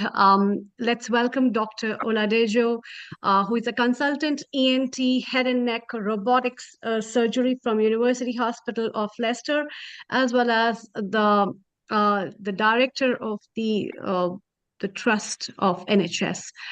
So let's welcome and let's hear him because we had been talking about oral cancers, we had been talking about head and neck cancer. So global namaste to you, Dr. Oladejo. Global namaste. Can you hear me okay? Yes, we can hear you very well. Please proceed. Thank you. Over to you. Good afternoon, everyone. I'm Dr. Oladejo Lale. I work as a head, neck and robotic surgeon at the University Hospitals of Leicester here in the UK. I also lead the Head and Neck Cancer Research Institute in Leicester, and I work as a honorary senior lecturer in the Leicester Cancer Research Centre of the University of Leicester. It is a real pleasure to be invited to talk about the diagnosis and treatment of head and neck cancers. And it's been really wonderful to listen to the work that Dr. Gupta has been doing in India, and all the sort of insights from Dr. Lalit Sodar and Amrita. And I think it's just been an eye-opener to listen to the sort of challenges around oral cavity cancers, the increase in incidence, the symptoms, the concerns around how do we get the message out to communities, and not just head and neck cancers. I mean, more broadly around, prostate cancers, lung cancers, breast cancers, cancers generally. It's really important that we can identify cancers early, and so people can seek for help. It really does make a massive difference if people can present early with the symptoms of any kind of cancers. It impacts on survival. So before I start talking about head and neck cancers, I think, this is a global audience. It's important that, for women, if you notice a lump, you're losing weight, there's an abnormal, discharge from the nipple, go see a doctor. For men, you're having problems with passing urine, blood in urine, back pain, go see a doctor. If you notice persistent sore throats, difficulty swallowing, difficulty breathing, your voice has changed, go see someone soon. You can't breathe properly, and you're struggling with chest pain, go and see a doctor. I think this is the key message I really want to pass across. Early diagnosis, it really does make a difference. Cancer is a very difficult thing to treat at the best of times. It's not all doom and gloom. We now have, advanced diagnostic tests and treatments, from surgery to intensity modulated radiotherapy, immunotherapy is coming on stream. So there are newer drugs coming on stream. But it is important that we break through the community hesitant and the taboo, the fear that, what will people think if I say that I've got a cancer? I think for me, that's the number one message. If you've got any symptoms that you're concerned about, go and see a clinician soon, because it really does make a massive difference to survival. I'll go back to what I normally talk about now in head and neck cancers, and I will be speaking about Dr. Gupta's covered the epidemiology around oral cavity cancers already. We know that there is an increasing incidence of cancers of the tongue, tonsil, back of tongue, voice box area, throat area, and a lot of this is driven by tobacco. A lot of the speakers have said this already. Tobacco is the number one risk factor for a lot of these head and neck cancers. It works in tandem with alcohol consumption. So they work in synergy to cause mucosal changes, cellular changes. We are beginning to see an increasing incidence in some cancers of the tonsil, the back of tongue, in particular due to the human papilloma virus that we've been talking about. Now, the HPV, as it's known, is there are high-risk HPV strains that cause cancer of the cervix in women. We've known that for many years. And in the UK, we've been giving girls the vaccine since 2008. And recently, a paper has shown that the incidence of cervical cancer in the UK has dropped by about 90%. And that is huge. So if you think about the impact of vaccination on cervical cancer in the UK, it's an incredible story. Now, the same virus that causes cancer of the cervix in women is now causing cancers of the tonsil, the back of tongue, particularly in men who don't necessarily smoke or drink alcohol. We're seeing a younger age group, as Dr. Gupta said, who are under 50, company executives who don't smoke and drink, but they've got cancer of the tonsil. So, if people have symptoms, persistent sore throats, difficulty swallowing, a lump in the neck, losing weight, change in the voice, more than 3 weeks, please go and see your general practitioner or go seek help. Because what would then happen is that you get referred urgently, we can see you, we can assess you, we can take biopsies and make the diagnosis quicker. This really does impact on the survival if we can pick it up early. We've talked about Dr. Giannina Postevari is a great colleague that we've been collaborating with the University of Leicester, and she's talked brilliantly about the HPV vaccine and some of the work that we are doing, co-designing and co-producing awareness programs in Leicester. Leicester is the most multicultural community in the UK. And we've been working with, all the groups that have opened their arms to us, and they've been telling us about, how we can better engage with them. So that's been good work. Now, when patients come to us, I'll be talking about how we make a diagnosis. A lot of it is around taking tissue biopsies and doing special tests. We test for the human papilloma virus using lots of different things. Immunohistochemistry, in situ hybridization, PCR. We do an ultrasound scan of the neck if there's a lump in the neck, particularly neck lumps or thyroid lumps. We take biopsies. We do scans, including CT scans, MRI scans. There's some special scans called PET-CT scans. Patients get given radioactive sugar. Cancer cells use up sugar, so it lights up red on the scan, and we can tell where the cancers come from. All of this work is done in multidisciplinary teams. And I really want to say, there's nobody that works in isolation. It's the surgeons, it's the oncologists, our specialist head and neck nurses, it's dietitians, it's speech therapists. All hands are on deck to try and support the patients through what often is a very difficult cancer journey. Now, like I said, there are lots of treatments for cancers. I'm a surgeon, so, we can do open resections. Sometimes when we take out bits of cancer from the tongue or the back of the tongue, we can reconstruct that to give the patient a better quality of life. We can join blood vessels together. You could use the endoscope, a camera. You could use the robots, and we've got we have an opportunity to do that now in Leicester, and I'm grateful to all our head and neck teams. Radiotherapy has come in leaps and bounds, as Dr. Gupta was saying. There's now intensity modulated radiotherapy. That means they avoid critical structures like the brain, the spinal cord, salivary glands as much as they can. So the toxicity is a lot less for patients. There's chemotherapy, drugs through the veins to try and shrink the cancer cells out. There's immunotherapy, which basically excites the body's immune system to fight the cancer itself. We're seeing a lot of advance in immunotherapy across much of the solid organ cancers. In the head and neck space, it's currently a second-line treatment for recurrent head and neck cancers. Sometimes we're unable to treat the patient because the cancer is advanced too far. And in that setting, it's going to be about what's in the patient's best interest, keep them comfortable, make sure they're not in pain. So there's palliative care, and the palliative physicians will help with that. There are lots of clinical trials to try and understand why are some cancers more aggressive in Asian, Black communities, what are the better treatments that we can offer patients. So there's so much to speak about, but I'm just going to distill this to very, very simple messages now. So I'll just show you pictures, which I think helps connect better. So the risk factors for head and neck cancer, we've talked about, it's the tobacco smoking. It causes, lung cancer, throat cancers, problems with the arteries. In particular, we've started seeing chewing tobacco. We've talked about this already. Pan, areca nut, betel quid, particularly in people who are in the Asian subcontinent. And when we see patients in clinic, because they've been chewing pan or betel quid, they get cancers in the side of their tongue or in the buccal mucosa area. I understand it's a cultural thing. Sometimes it's a social thing.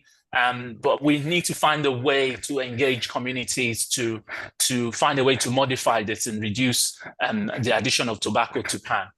We've talked about excessive alcohol consumption and human papillomavirus, which is beginning to cause tonsil and tongue-based cancers right across lots of the groups. Now, these are some of the areas of the throat which we may not be familiar with, but I've put them up. So the tonsils, when you open your mouth and you say are right at the back there. This whole area can be affected with cancers. The soft palates, the roof of the mouth, the floor of the mouth, smoking can affect all those areas. When we look with the camera, you can see the back of the tongue, the flap that covers the voice box, the epiglottis, you can see the voice box there as well. Now, a lump in the neck. If you have a lump in your neck that hasn't gone away over 3 weeks, you need to see a doctor. Cancers from the throat can present as a lump in the neck, even when we don't know where the cancer is. We call those unknown primaries. Lymphomas can present as lumps in the neck. The same way you would have infections, but if a lump isn't going away, you need to see someone. I will reiterate the symptoms that we're looking for. Problem swallowing, change in voice, difficulty breathing, a feeling of a lump in the throat. Sometimes earache can be referred pain to the ear. Neck lumps.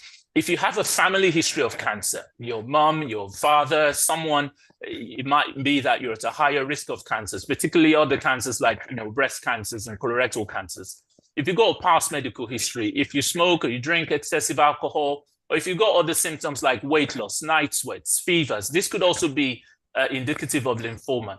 When we see patients in the clinic, we do an examination of their ears, their nose, their throat. I put a camera down to have a look at the throat area. We get ultrasound scans, we biopsy the lump, we get scans, CT scans, MRI, and the PET CT scan. So in clinic, we will put a camera up the nose on the local anesthetic to have a look at the areas all the way from the nose, all the way into the swallowing pipe. And if we see anything that is unusual, we can take biopsies at the same time. If you have a look at I will just show you some pictures of some of the cancers. So the back of the nose cancer, nasopharyngeal cancer, this can be caused by another virus called the Epstein-Barr virus, particularly in people from the Far East. But this is what we would see. We'll see a mass at the back of the nose. The patient may have nosebleeds. They may have been losing weight.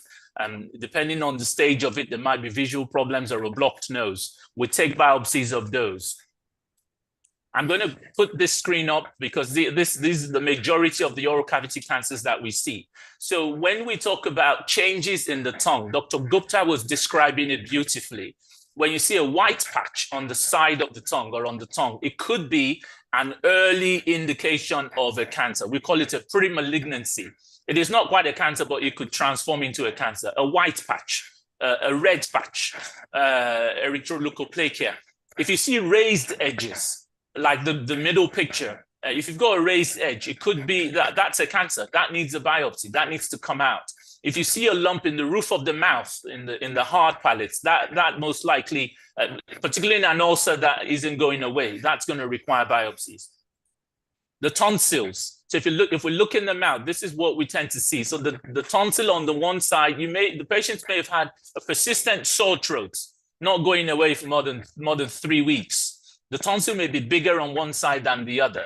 So that in itself triggers investigation. So if you look on the left of the screen, we do an MRI scan. It will show that the tonsil is bigger. The PET CT scan is a beautiful test. It lights up red where there is a problem. So we can immediately see that the tonsil shown on the arrow is bright red. We know that's where the cancer is. But you notice there's a second bright red dot in the neck. That's the lymph node in the neck where the cancer has gone through. So there are different stages of spread. We talk about the cancer, where it's come from, the primary. We talk about where it's gone to in the lymph nodes in the neck. And we also talk about whether it's gone to the lungs or distant areas. So this is what we see. In terms of the voice box cancer, so you can also have a whitish patch in people who smoke a lot. The voice may have changed. They may be struggling to breathe. You could have an early cancer where it's just a white patch.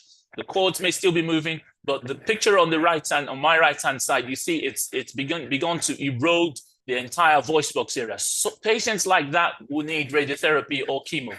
And sometimes we have to take the entire voice box out and repair the swallowing pipe at the same time. When there's a lump in the neck, often a thyroid lump, we will do an ultrasound scan of the neck. If you've got a family history of thyroid cancers and you're a woman, you're 9 times at risk. We would do an ultrasound at the same time in clinic. We would take biopsies. We would then grade what we see, and we can offer the patient either surgery or radioiodine therapy afterwards. This is what we tend to see on the ultrasound scans. We see lots of different characteristics, and there are classification systems for how we grade this based on the size, the blood supply, the shape, everything, and then we grade it 1 to 5. Anything above a 3 makes us begin to suspect that there might be a cancer there. There are radiologic tests that we do. So the MRI scan, like the big donut. So patients, we get very good soft tissue differentiation when patients have an MRI scan, and we can see the tumors. And that's the PET CT scan on the right-hand side. And basically, patients get given this radioactive sugar. Cancer cells take up the sugar cells, including in cells that might be infected. And it lights up red, and I've shown you the scan earlier on. When we take biopsies, there are special tests that are done. This is for looking for the human papilloma virus, and it varies from center to center. Broadly, we would do what we call the P16 immunohistochemistry, which is a protein the virus produces. And that is often what we tend to do on the NHS in the UK. It's a surrogate marker for the presence of human papillomavirus. If we need to identify the high-risk HPV, then we can do other things like PCR or in situ hybridization. I will now go on to treatments for head and neck cancers. And as I said, it can be radiotherapy, it could be chemotherapy, it could be a combination of both, it could be surgery and radiotherapy, or sometimes it's immunotherapy, and very rarely, it has to be palliative care. For thyroid cancers, we do an ultrasound, we do a biopsy. If there is any suspicious lump, we can take half the thyroid gland out and go back and get the remaining thyroid gland if it's cancer, and the patients may have radioiodine. We tend to try and preserve the nerve to the voice box when we do this with nerve monitoring. If there's a cancer in the nerves and the sinuses, you will MRI, and it's grayed out once. That is a sign of cancer. And patients can have radiotherapy as well, but you can see the scan is already invading into the eye, and we might need to remove the eye socket. But we can also do endoscopic sinus surgery, which is a camera up the nose, and we can remove cancers that way. For advanced head and neck cancers of the throat, of the mouth, we can do surgery robotically, which we offer in Leicester. We could do laser surgery, we could do endoscopic surgery, and all of that is certainly available in Leicester. I'm aware that there will be variations in what is possible in your centers, but generally open surgery is possible. Sometimes cancers are advanced and might require a jaw split. We might need to go through the neck. We might need to take half or all the tongue out and reconstruct it with tissue from the arm or from the leg. We might need to remove lymph nodes in the neck at the same time in the neck dissection, and we might need to do lots of various flaps, as we can see. I'll show you a few pictures of what this really does look like in terms of surgery. So this is transoral laser surgery in Leicester. So I look down at a microscope, it's magnified, and I fire this ring to the cancer take it, and the patient do well.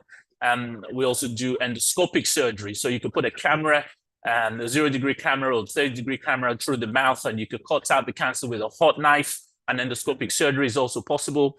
And this is transoral robotic surgery, which is like a giant PlayStation, basically. It magnifies the view that you see of the cancer, but it is not so much of the cancer, but it allows you to take a good margin. It allows you to clear the cancer completely, and that impacts on the patient's survival. If we can get the cancer all out, that patient is most likely to survive without a cancer recurrence. So we've started robotic surgery in Leicester, and it's across much of the UK now as well. So thanks to all our head and neck team. But the robot arms go into the mouth. It means that we've got high definition visualization of the surgical field. It is very, very clearly seen, and the patients recover quicker. The metric here is that instead of robotic surgery or surgery, the patients get chemoradiation for 6 weeks with their attendant toxicity. If you have 4 hours of surgery, the patient go within 3 to 5 days. So it really is the big difference in terms of the toxicity of radiotherapy, the difficulty swallowing, the tiredness, the ringing noises, the hearing loss, the problems with lack of saliva. So if we've got access to these things, it's quite helpful. And these are lots of different systems available. There's a Da Vinci system. I worked with Professor Suren Krishnan in Royal Adelaide Hospital. And there's also the MedRobotics. There are flexible systems. There are lots of systems these days. So the benefits, it's minimally invasive. There's a shorter hospital stay. It's better pain control. Speech outcomes are better. And in terms of avoiding chemoradiation toxicity, for me, that's the big one. Patients recover quicker, and we can clear the cancers. Sometimes we might need to reconstruct the tongue or the neck. We take a strip of tissue from the wrist area or from the thighs. We join the blood vessels together. We've got Mr. Manish Mayer in Leicester and Phil Amirali and our colleagues who do this. And it just means that we can improve the quality of life for our patients. And this is what the sort of flaps would look like in the mouth. We've taken the cancer out from the buccal area and in the tongue area. We've taken a bit of tissue and we've reconstructed it. And you can see the D picture is what the final outcome is. So that gives patients a really good outcome. In terms of chemoradiotherapy, patients get given drugs through their veins, cisplatin often, or cetuximab. Sometimes they get a CT scan done. They have a mask.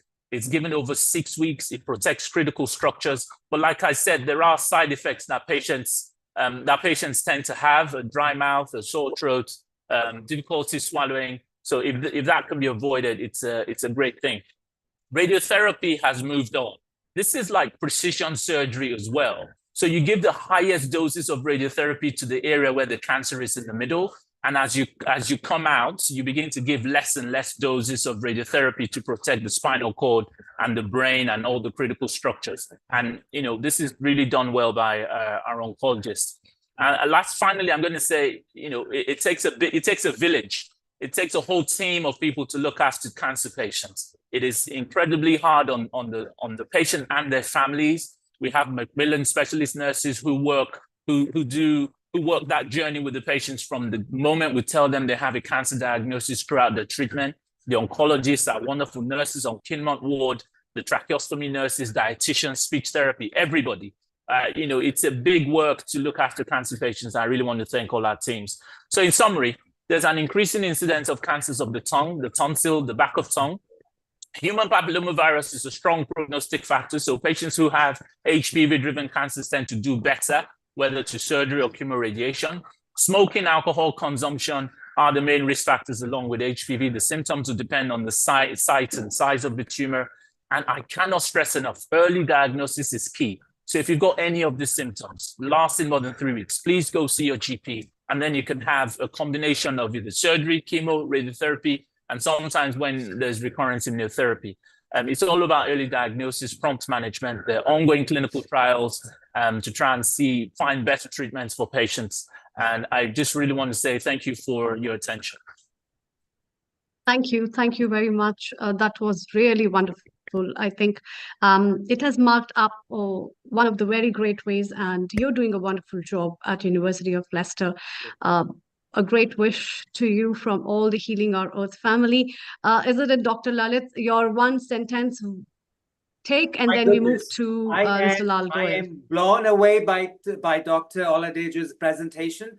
But a very, very quick question. This was outstanding, very interesting. I have no words to describe it, but I have one question for you, Dr. Oladejo. When a patient comes and you tell them cancer, it's like a death sentence. What do you tell those patients that there is a lot that can be done? It's not a death sentence. How do you deal with that? Thank you so much. You're absolutely right that cancer diagnosis can be devastating, not just for the patients, but for their families and their friends. In Leicester, we do this very sensitively as part of a big multidisciplinary team. So we would already have looked at the patient's biopsies, their scans, has the cancer spread? We already have answers to all those questions before we start telling them they've got a cancer. That's the first thing. And then the second thing we would have done is we would have mapped out some treatment for that patient specific to them, whether it's going to be surgery, whether it's going to be radiotherapy, whether we can treat it or not. So I think it's often good to have people around you when you break that kind of bad news. So often I have the Macmillan specialist nurses present with me. We have members of the team present. We explain to the patient. I'm very honest with the patients. I show them their scans. I explain what it means. I tell them whether it's spread or not. Just manage expectations. Then I say, look, we've looked at everything. The team is recommending this treatment. Often if it is surgery, I talk to them about surgery and I try and reassure them, not falsely, but to say, look, if we think surgery is the right thing, we've got you. We'll look after you. We will get rid of it. You can have radiotherapy afterwards to try and cure you. Because I think it's important that people look at the positives. The positive here is, yes, you've got a cancer, but it is treatable. You have a team around you who will guide you, who will help you through the next several weeks of cancer treatment. But you're going to be here for your family. You're going to be here for your work. You're going to be here. And I think it's that fight that you need. If someone's spirit is broken, it's difficult to whatever treatment you give. So we try and encourage patients. We allow them access to us. We give them our contact details. They can call the Macmillan nurses. They can write their questions down. So that's what we do. Thank you so much. Go ahead. So Dr. Lalit, it's time to welcome Lal Goel ji. Lal Goyalji is the founder and charter president of Rotary Club of Organ Donation International. He's chairman of Organ Donation India Foundation in Gyan. And let's welcome him, our regular contributor, as well as our senior host and guest from Healing Our Earth family. So global namaste to you, Lal Goyalji. And global we have namaste. my co-host with me, Dr. Lalit Soda. Over to you, Dr. Lalit Soda, and then we move to Lal Goyalji with his guests. Global namaste. Thank you. Global namaste. Thank you very much, Amrita ji. This was lovely presentation, and truly looking forward to Lal Goyalji for his presentation and information on this wonderful cancer awareness topic for today. And without taking too much time, I think we should move on with the presentation because we've got some amazing information coming up. Yes. Thank you very much, and global namaste to all of you. Thank you, Dr. Lalit. Today's topic is such an important topic, I will just say few words about this, then I will move to the esteemed panelists which we have. The cancer awareness is crucial in combating one of the most prevalent and devastating disease worldwide. It entails fostering understanding about different types of cancer, their risk factors, symptoms, and available treatment. Now, I would like to invite the first panelist from my side, and he is Dr. Puneet Gupta. Dr. Puneet Gupta is MBBS, MD, DNB, DM, MBA. He is the Director of Oncology and Director of Dr. NV Teaching and Training Program, MHCI Delhi. He is also the Medical Superintendent, MHCI Delhi. He is the world first author for title Applied Spiritual Biology. He has been extensively trained at MD Anderson Cancer Center, USA, Vienna University Hospital, Austria. Before joining Metro Hospital as Director of Oncology, he was faculty of Dr. NB Medical Oncology at DCHRC, as well as Apollo Indraprastha Hospital, Delhi. He was instrumental in implementing first statewide community cancer screening program in India at the state of Meghalaya and Roko Cancer and UK-based NGO and state government under Dr. Sangma. He presented work of liquid PAP screening at Hertfordshire University, England through Roko Cancer. He is the first in India to deliver the transatrial chemotherapy by continuous method using his special dedicated arterial port along with the arterial electronic pump. He used for the first time in India latest targeted drug therapy for head and neck cancer. He is the first in India to harvest hematopoietic stem cells for reconstitution of cardiac myocardium with famous heart surgeon Dr. Trehan. He was the chief for India's first medical oncology Dr. NB teaching program in the country. He is the pioneer in starting the India very first. He started diploma in nursing oncology approved by Nursing College Council of India. He has been medical scientist advisor to several organizations, including UK-based NGO, Roko Cancer, etc. He presented latest original work at International Cancer Congress, Hong Kong in 2011 and published latest original work in March 2013. And he has got several awards. If I will read, it's a long list. Time is short, so I would, instead of mentioning, but he received so many national and international awards. So I would invite and present Dr. Puneet Gupta for his views on cancer awareness. Dr. Puneet Gupta, please. Namaskar and thank you very much. And it's a pleasure to share this platform with all of you. I'll start with sharing my presentation. So kindly allow me to share the screen.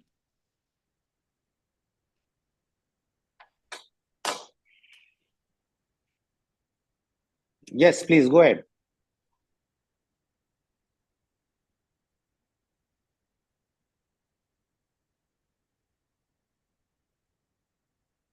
I will now share my screen. Yes.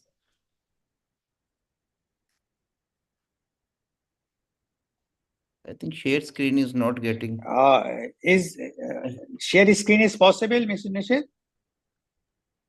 Yes, you are a co-host. You've been made a co-host, Dr. Puneet. Go to the green button at the bottom and share screen. So Lalji, while he's sorting that out, it's wonderful to have all these eminent guests here today.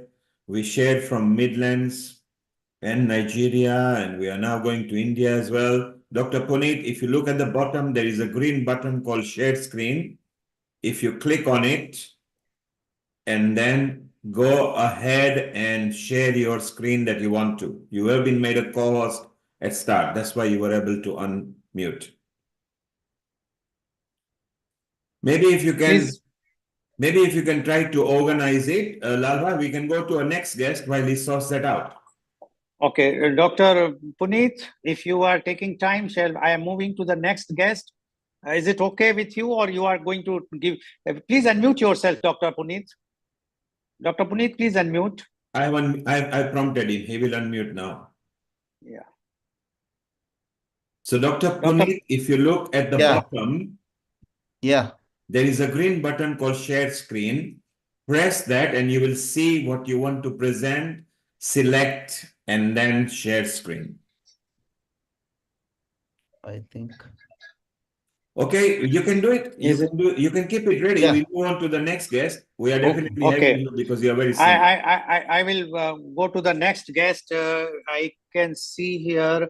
Is Dr. Sandeep Bipte is there? Yes, we got Dilip Singhvi here. Okay, Dr. Dilip Singhvi. Yes, okay, he's so here. I'm going There he is. I'm going to Dr. Dilip Singhvi. Dr. Dilip Singhvi is MBBS, MRCP, RCP, UK MD, Diploma in Type 2 DM.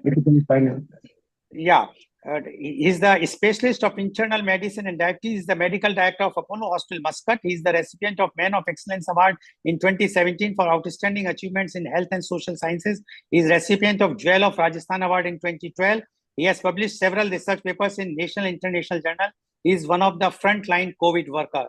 Welcome, Dr. Dilip Singhvi, on this show, which has been organized by Healing Our Earth. And thanks to Mr. Neil Kumar, the main person behind this. And this shows is broadcasting or telecasting around the globe. So, Dr. Dilip Singhvi, your views on cancer awareness, please. Good evening and namaste to everyone globally. Thank you, Dr. Lal, once again for giving me this opportunity. Actually, I had to change my schedule today. I was in the morning clinic, but something happened and I switched over to an evening clinic. So right now I'm in the middle of my clinic, but I've just borrowed some couple of minutes to just interact with all of you.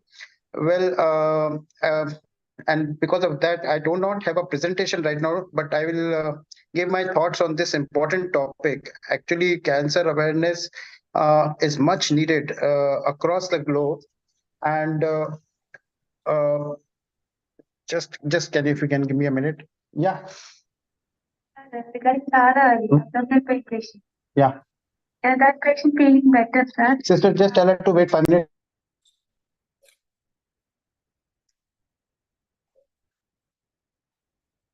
You're muted. Please unmute. Yeah. So this month, February, especially 4th of February, being the International Cancer Awareness Day, holds a very important month in our calendar. If you see, cancer is probably one of the leading cause of death globally. And it becomes very important on us as doctors to increase this awareness for cancer around the globe. Especially, there are certain cancers which are very common, which are growing rapidly, like cervical cancers, lung cancers, breast cancers, colon cancers, prostate. All these are on the rise. And the last month, January, was the cervical cancer month. In fact, last year I had also pulled out an article in one of the leading newspapers here on cervical cancer to increase this awareness, because cervical cancer is one of the preventable cancers. If we can generate and we can percolate the information rightly in the community, that a vaccine is available, and if our young girls can take it at the right time.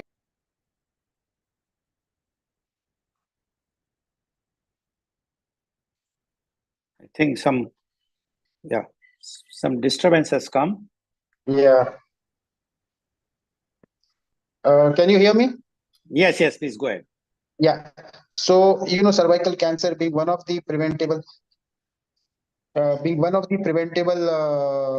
cancers, and if our daughters are vaccinated in time, this is one of the important tool which can help us prevent and control cervical cancer. Similarly, for breast cancer, see, there is a lot of awareness being generated, but a lot of work has to be done. We have to educate our female patients, especially those who have high risk factors, who have strong family history, for getting regular screenings, getting awareness from whichever way, to remain in touch with their doctors. Uh, Regarding early diagnosis for breast cancer. Lot of treatment options are available now for breast cancer surgeries also, and if we can detect them early and in time, lot of morbidity and mortality can be avoided. The risk factors, like tobacco, alcohol, they are very big risk factors. Cigarette smoking for lung cancers. So that also needs a lot of education and information in the society. Although, yes, I mean, just to say, since I'm in Muscat in Oman, last year only the WHO has awarded Oman government for increasing the size of the warning on the cigarette packet. The percentage of size has been increased, and the warning has become more bigger on the each and every cigarette packet, informing the patient that this is injurious to health and it can cause cancer. In fact, today, you won't believe, I had a patient just now, a couple of hours back, who has been smoking for last 50 years. He's come with me with acute and chronic bronchitis. And I asked him, now you can stop. He said, what can I do? I've been smoking for 50 years. And when I started, there was no warning on the packet.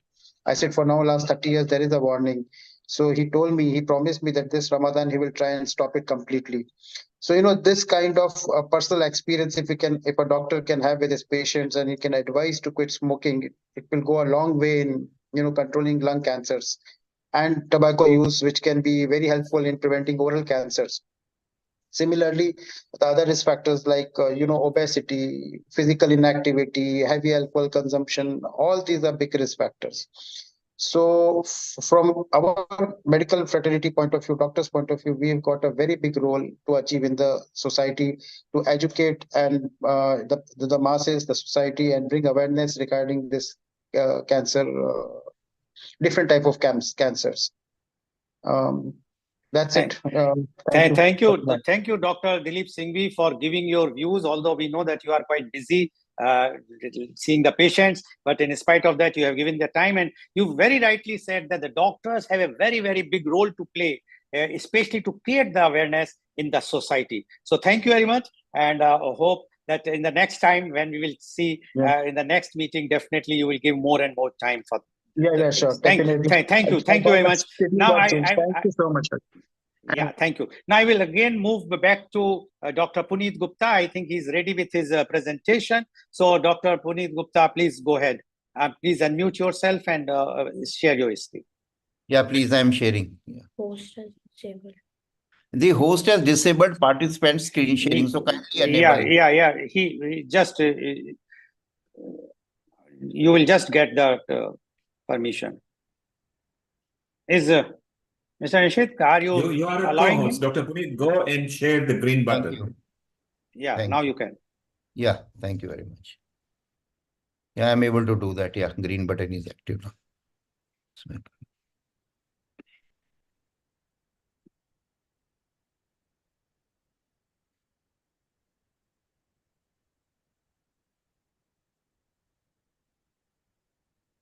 Yeah, thank you, Dr. Lal, for a nice introduction. And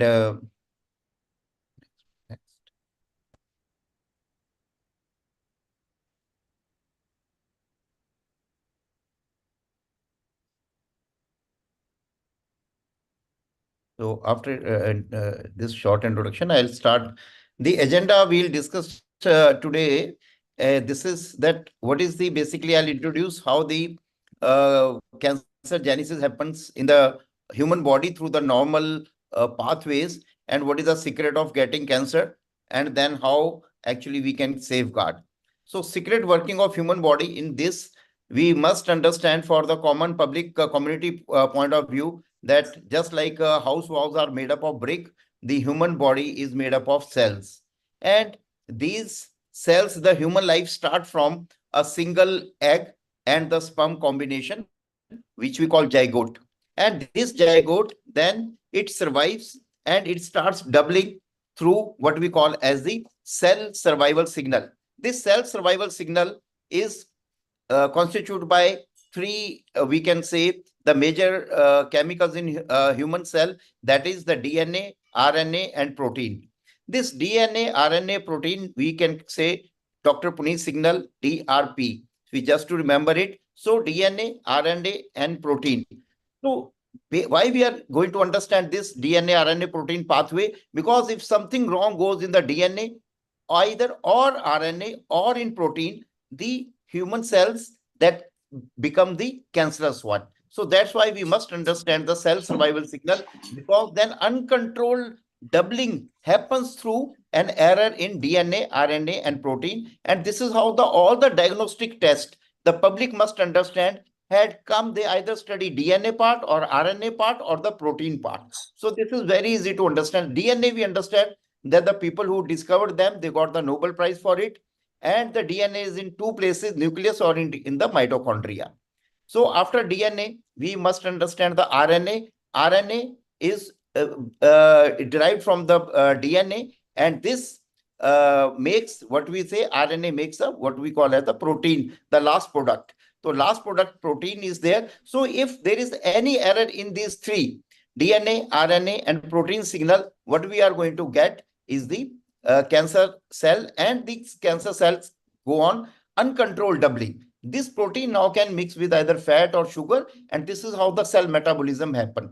So in the single cell power, we can understand first it differentiates into three layers: outer, middle, and inner layer. These three layers then give different organs of rise to different organs in human body. All these organs, what we call as somites, they join together and then they make a whole body. Because sometimes, general public, we do not understand that the human body doesn't evolve just like we can say a big single potato which is just growing outward. But what happens, the different parts, they develop and then they join together. And once time this joining is not proper, we get what we call as the birth disorder. Sometimes we know that our gut can be blocked in this anal canal. There may be severe constipation because there is some error in the what we say embryogenesis. So this is how we must understand various human parts in the human body. There are around these three layers then turn into 30 trillion cells.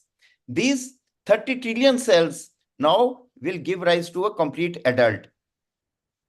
So this is how we get an adult human body from a single cell zygote to 30 trillion cells through the doubling. Now, what is the secret of getting cancer in this? As we know, this signal, the abnormality in DNA, RNA, and protein signal, this DNA contains about 30,000 genes. These 30,000 genes, out of these 30,000 genes, we understand that there are around 1,000 cancer genes and what we call as the ABC genes. ABC means either they are cancer accelerator genes or they are cancer brake genes, or what we call them as the cancer suppressor genes. So this is how C means cancer. So accelerator, brake genes, and these two types of genes, they give ABC model of a car we can understand. And this is how we can understand the error in this DNA, RNA, and protein. How and what are the chemicals that gives the they damage the DNA, RNA, and protein? We can simply remember by BJP. BJP here is not the Bharatiya Janata Dal, but BJP stand for the biological agents, the junk chemicals, and the physical agent. These three things, they affect the another three, that is the DNA, RNA, and protein. And this is how the human cell will turn into the cancer cell. The biological agents will start from BJP, the B part of it, the viruses, bacteria, parasite, or mold, yeast, or fungus.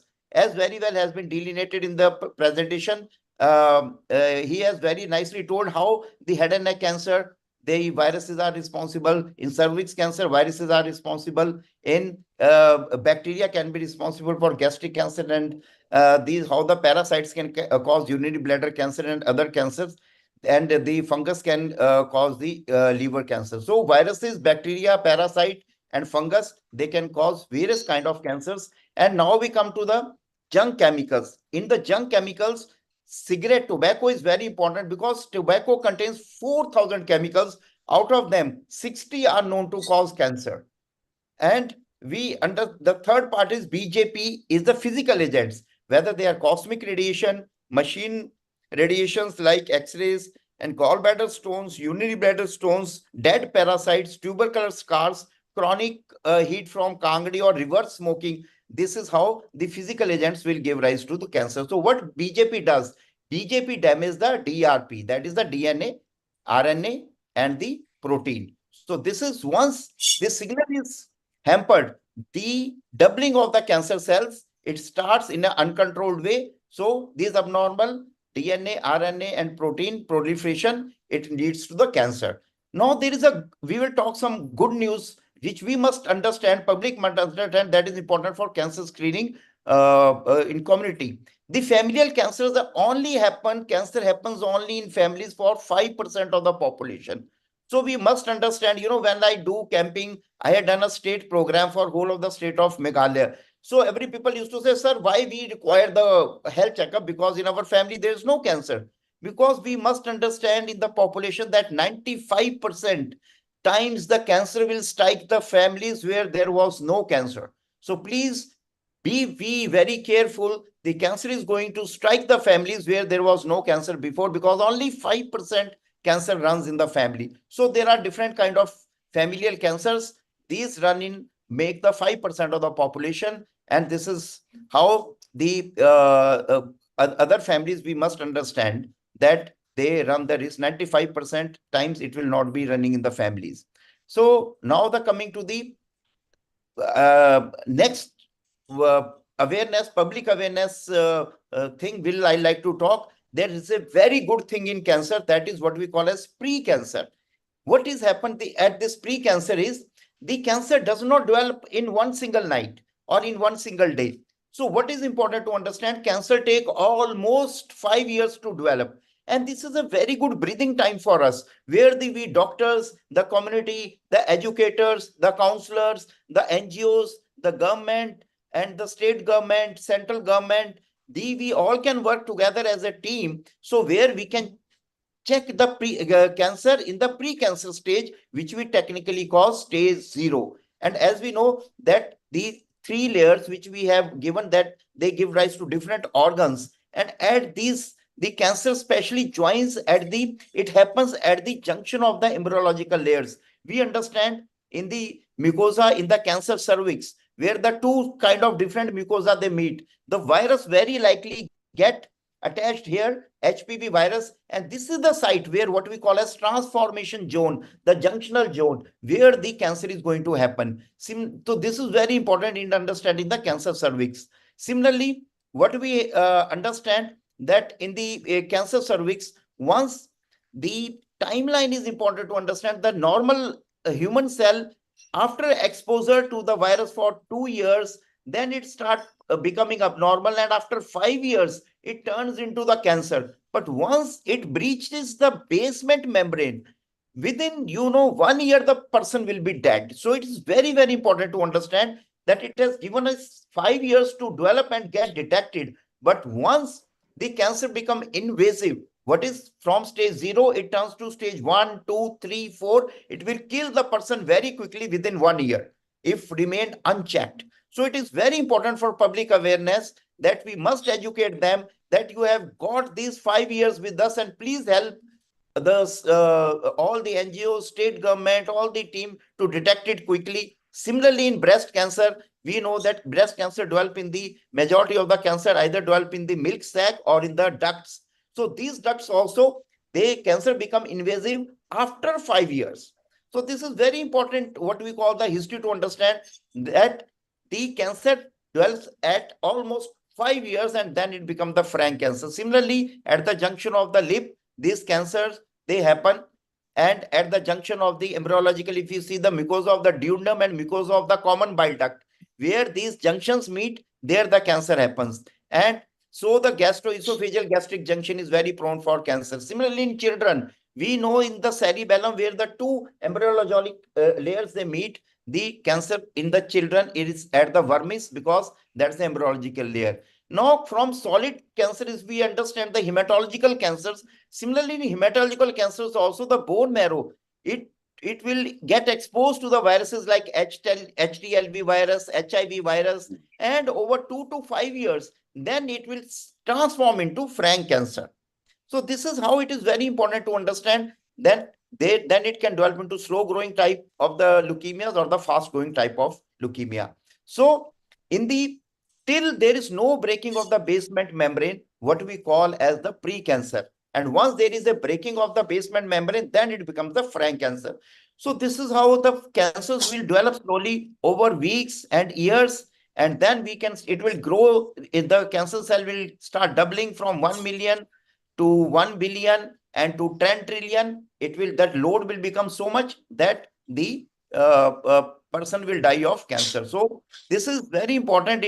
Cancer, once it doubles and it become invasive, it develop into 200 types of pre-cancer and cancer, because human body, as we have studied, it have almost the different carcinoma cells, let's say from different organs, like say lung, breast, colon, bladder, urinary bladder, gallbladder, prostate.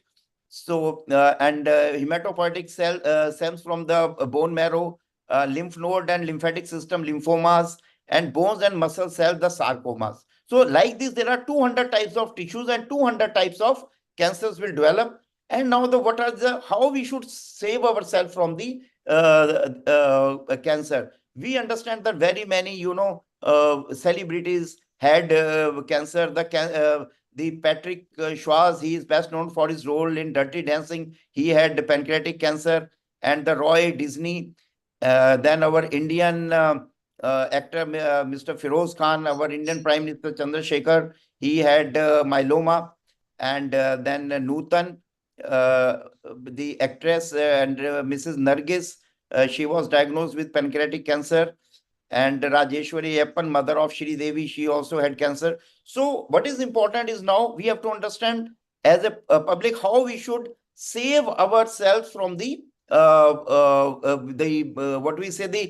cancer safe lifestyle and the cancer prone lifestyle. So first I will just give you the example of a person. If we have what we can say cancer friendly lifestyle, if there is somebody smokes 20 cigarettes daily, friend and father are heavy smokers, they are smoking together in a single room, excessive alcohol, more than 120 ml of whiskey daily, don't prefer fruits and vegetable in diet, tobacco, they use betel nut, they use and they keep that tobacco during the night time in the mouth, they do not brush or floss the teeth before sleeping, and they don't care for the sharp tooth cutting because of the mouth. And there are multiple vitamin deficiency because of erratic diet. They don't consume good diet, but do heavy drinking and smoking, and lives by radiation terrain. They are obese. There is no control of, the diabetes or obesity. And they use smoked fish, chicken as the principal diet. If you use more of the animal meat, then again, you become more prone for cancer. And there are uncontrolled hypertension, diabetes, coronary artery disease, and they don't believe in exercise. No health club they have joined, and there is no health insurance, and they do not have regular health checkups. Whereas, so these are all which I have discussed, let's say use of excessive use of tobacco, alcohol, meat, and no personal hygiene, no regular exercise, no health checkups. Now, contrary to this, if we have cancer safe lifestyle, what is the cancer safe lifestyle? The one person that he or she doesn't use tobacco at all, they do not use betel nut at all, they do drinking, one only do social drinking, what I call as a red wine consumption, only 60 ml daily. Person keeps good oral and personal hygiene. They consume at least one fruit after breakfast, one after lunch, and one after dinner. So this is very important. Fruit intake with each and every meal is an important safety factor. And they use at least 2 vegetables serving a day. And the person does not use any smoked meat or reuse cooking oil, and do regular dental flossing or brushing at bedtime. Use for sun safety, they use full sleeves hat and they avoid the noon sun. Then we have small and frequent snacks, no uncontrolled hypertension, diabetes, or obesity. There is, because this leads to, there is a control in BP and the weight, fasting blood sugar, and the lipid control is there. They quickly seek medical opinion for any health problem. They avoid the presumptive therapies. They perform regular exercise, keep health checkups, dates, and have a good health insurance so that they can regular go for any early checkups. So very important is that please do not use tobacco in any form, and if you are using tobacco, use the nicotine chewing gum for de-addiction and join a de-addiction protocol. Similarly, in alcohol, prefer red wine, and if you are the heavy drinker, then go for a what we say de-addiction program. Then good personal hygiene. Keeping good personal hygiene is very important for mouth and personal private parts. Then use of diets which are fruits and vegetable which are rich in fiber. Let's say apple, grapes, and these and colored vegetables which contain vitamin A, vitamin C, vitamin E. Let's say red wine has resveratrol. So that red wine, the resveratrol part, saves us from the cancer part. Now, no reused and cooking oil, small and frequenting meals, and control the BP and lipids under control, flossing of the teeth at the bedtime, and then what we say, the sun safety, saving ourselves from the radiation, and regular exercises, and then having regular health checkup and good insurance so that we can really take all the precautions. And if there is a change in bladder and bowel habit, what we say, cautions. If there is any sore that is not healing for at least more than 6 weeks, unusual bleeding or discharge, then indigestion or difficulty in swallowing, nagging cough or hoarseness, and significant weight loss. So all these things should let the community people go and seek the help. Then there are different organ-based programs, and I think we have for breast, we have for prostate, we have for head and neck cancer, and this is how we can go for different health checkups. Basic for this health checkup is we detect the cancer in pre-cancer stage. I am not talking of cancer. For community awareness, what I want to highlight in my talk is the stage 0. We should strike and get cancer detected at what we call use the mammography screening or the physical examination, and we also do what we call as the doctor examination, and in by the doctor, and what we say the machine examination using ultrasound, or we can use mammography, digital mammography machines, or we can use what we call as the MRI, depending on different patient population. Whether patient is young, we don't want to expose to x-rays. Then different blood tests are available. We know now there's breast cancer gene 1 and breast cancer gene 2. They are very easily available in India, and they come at a very low cost in India. So if these genes are abnormal, the siblings will also be prone for the what we call the cancer. So this is how the simple cell story we have understood. That is how the community must understand the human body function as a different group of around 60 trillion cells together, and each cell has the DNA, RNA, protein, and each of these cells can be damaged by BJP, biological agent, junk chemicals, and physical agent. And we must have the good lifestyle so that we should not damage our DNA, RNA, and protein. And we should have regular testing. And so this is how, and try to detect cancer at the pre-cancer level. That's my message. Thank you very much. I think I am done with the time. Okay, thank you very much, Dr. Puneet Gupta, for giving very, very descriptive presentation. I'm sure by this, many of our viewers who are watching globally got the idea that the pre-cancer stage is very important. The 0 is very important to prevent, as they say, that prevention is better than cure. And if the people will understand, and if they will avoid doing those things which were there earlier, I'm sure that we can save many, many lives. Thank you very much, Dr. Puneet Gupta, for joining and giving your views. Now I would like to go to my next panelist. He is Dr. Sandeep M. Bipte. Dr. Sandeep M. Bipte is MBBS MS Fellow Breast Surgery. He is a consultant breast surgeon. He is a specialist oncoplastic breast surgeon with extensive experience in medical and surgical aspect breast oncology. Dr. Bipte has also undergone specialty training in intraoperative radiotherapy, IORT, at Whittington Hospital, London, UK, which is one of the novel treatment for early breast cancer.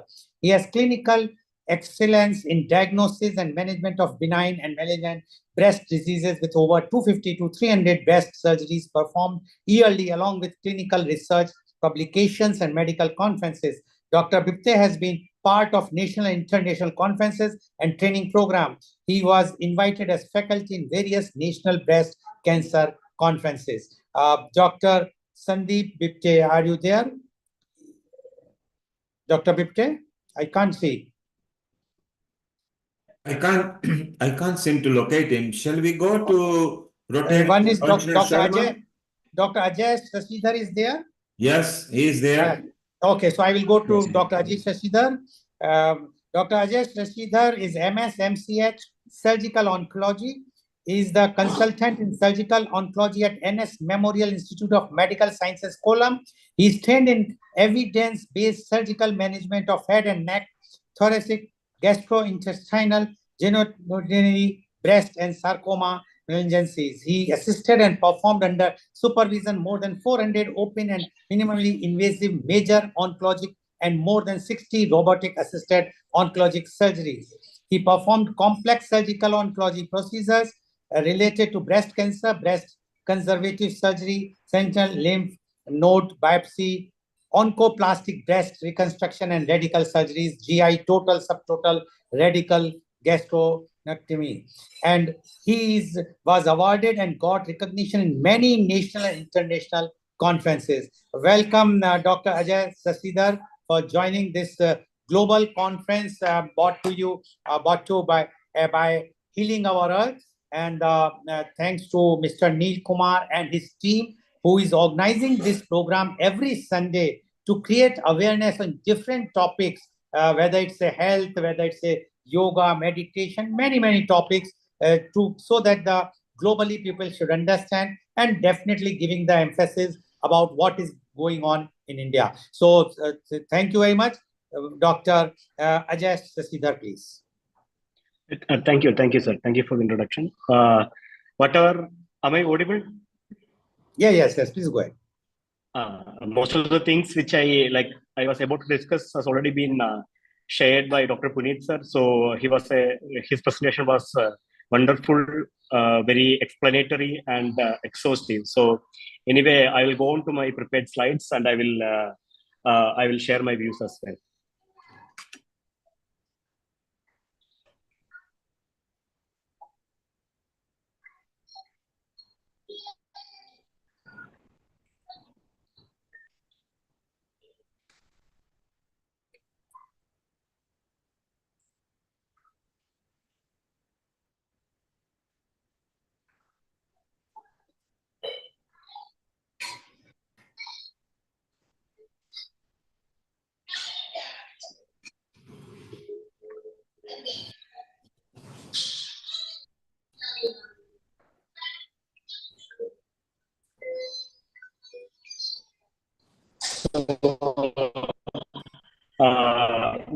The topic which I want to discuss is about the risk factors of cancer and how to prevent them.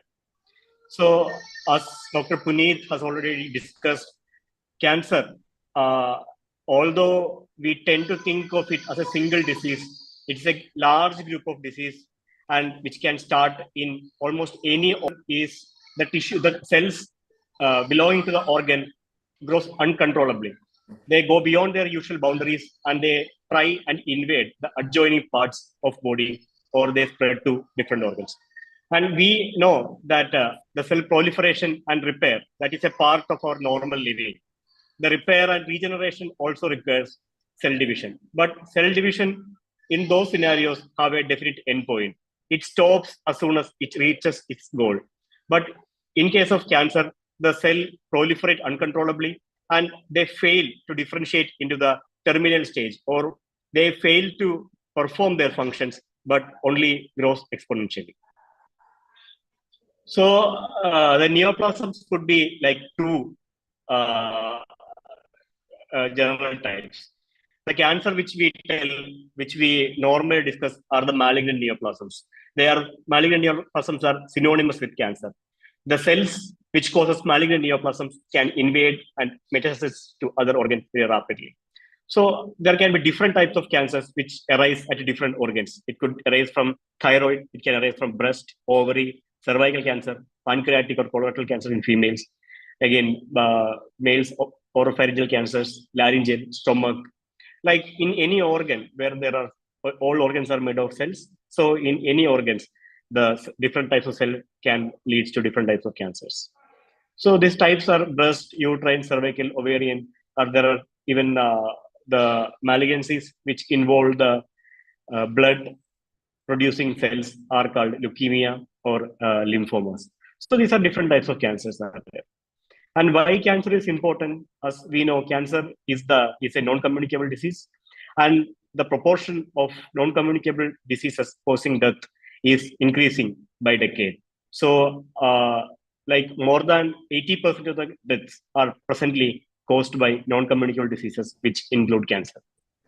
And cancer is presently the second leading cause of death globally, and it is estimated that more than 10 million deaths are occurred in 2018. And globally, 1 in 6 deaths occurs due to cancer. And this is a chart showing the major causes of mortality during the years. So as we can see, the cancer graph is rising and it's set to rise in the coming decade as well. So 1 out of 6 deaths occurs due to cancer. And the most common cancers which occur in males include lung, colorectal cancer, stomach, liver cancers, etc. And females include lung, breast cancer, colorectal cancer, prostate cancer, stomach cancer. And in Asia also, again, in female, breast cancer is the most common cancer, while in males, lung cancer is the most commonest one. And in India, in males, the most commonest one is the oropharyngeal cancer. So females the most common cancers involving females are breast cancer, colorectal cancer, lung, cervix or thyroid, and uterus. And males, most common types are lung, prostate or colorectal. And the problem with India are because of lack of awareness, the patient present usually at advanced stages. So these kind of presentation at OPDs are often seen in many different types of cancers. And what causes cancer? Cancer is a genetic disease. Cancer is caused by mutation in the DNA. And the DNA mutations are caused by carcinogens. Carcinogens are any substance which can cause or promote cancer.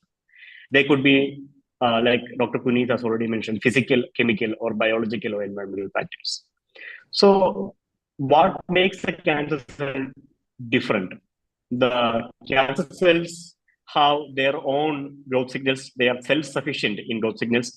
They have the motility. They can travel from the organ of origin to a different organ and start cancer there, causing secondaries in different other organs.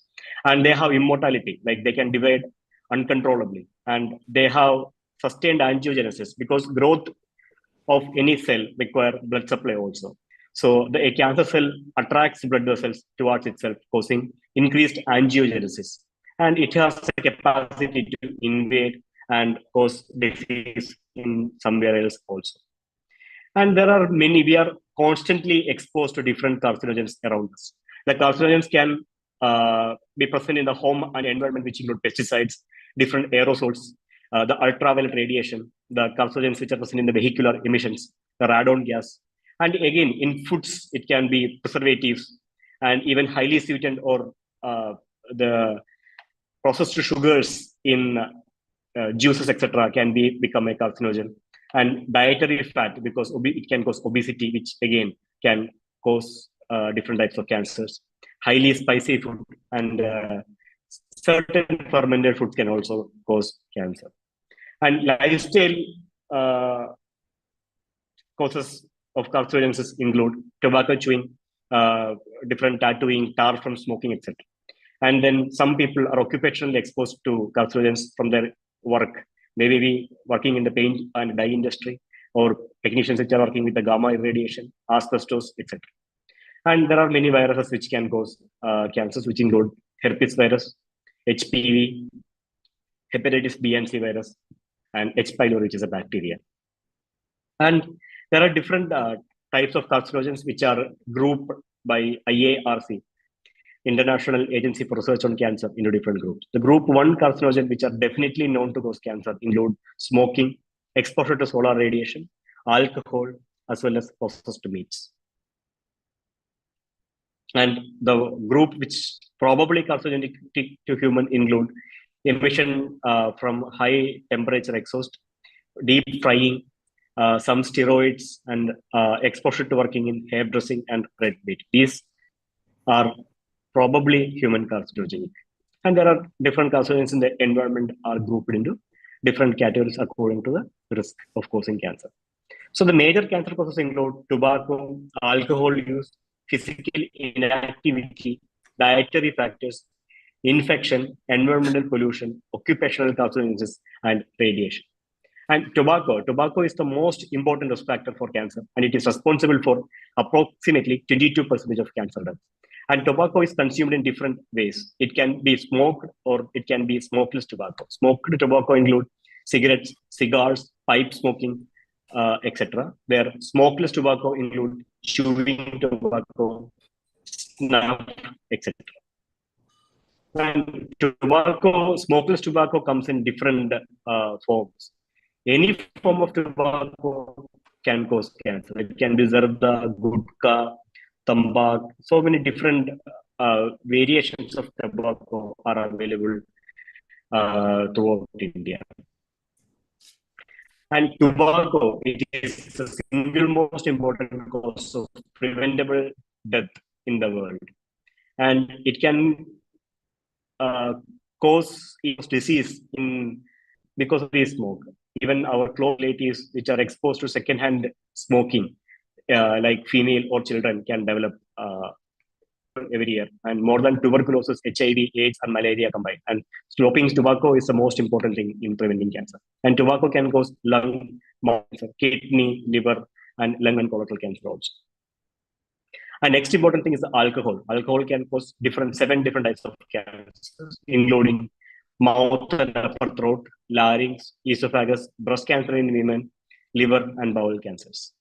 Why alcohol causes cancer? There is a mechanism of detoxifying alcohol in our body. It involves 2 different enzymes.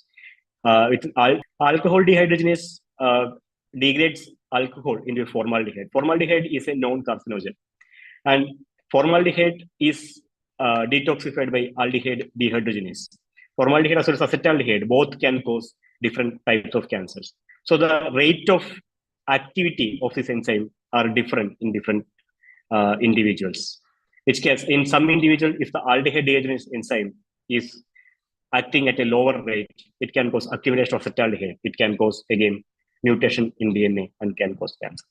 Obesity and reduced physical activity, they are implicated in cancers of esophagus, colorectal, breast, endometrium, and kidney.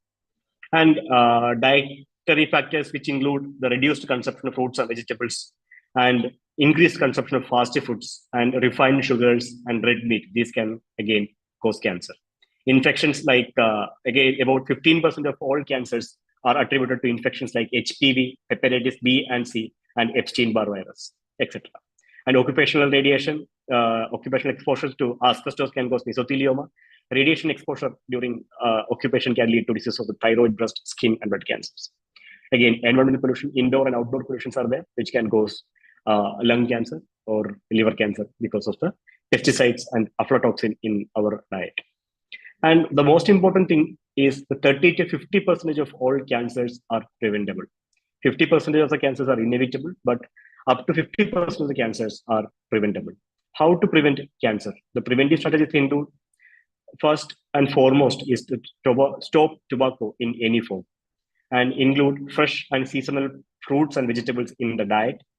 And salt consumption has to be reduced to less than 5 grams a day, and avoid foods which are salt preserved, smoked, or cooked in reheated oil. And everybody should practice and exercise at least 5 times a week, moderate intensity exercise. Avoid red meat. Red meat include lamb, beef, or pork. and maintain the ideal body weight with a proper combination of diet and exercise. The ideal body weight is where the BMI is less than 25. Adequate personal hygiene should be maintained. And there are certain vaccines against hepatitis B and HPV vaccines, which if we should comes in the targeted population of vaccine, that vaccine has to be administered.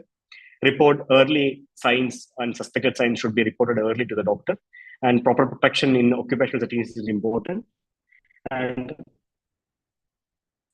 there are in very high risk individuals, there are certain risk reducing surgeries also.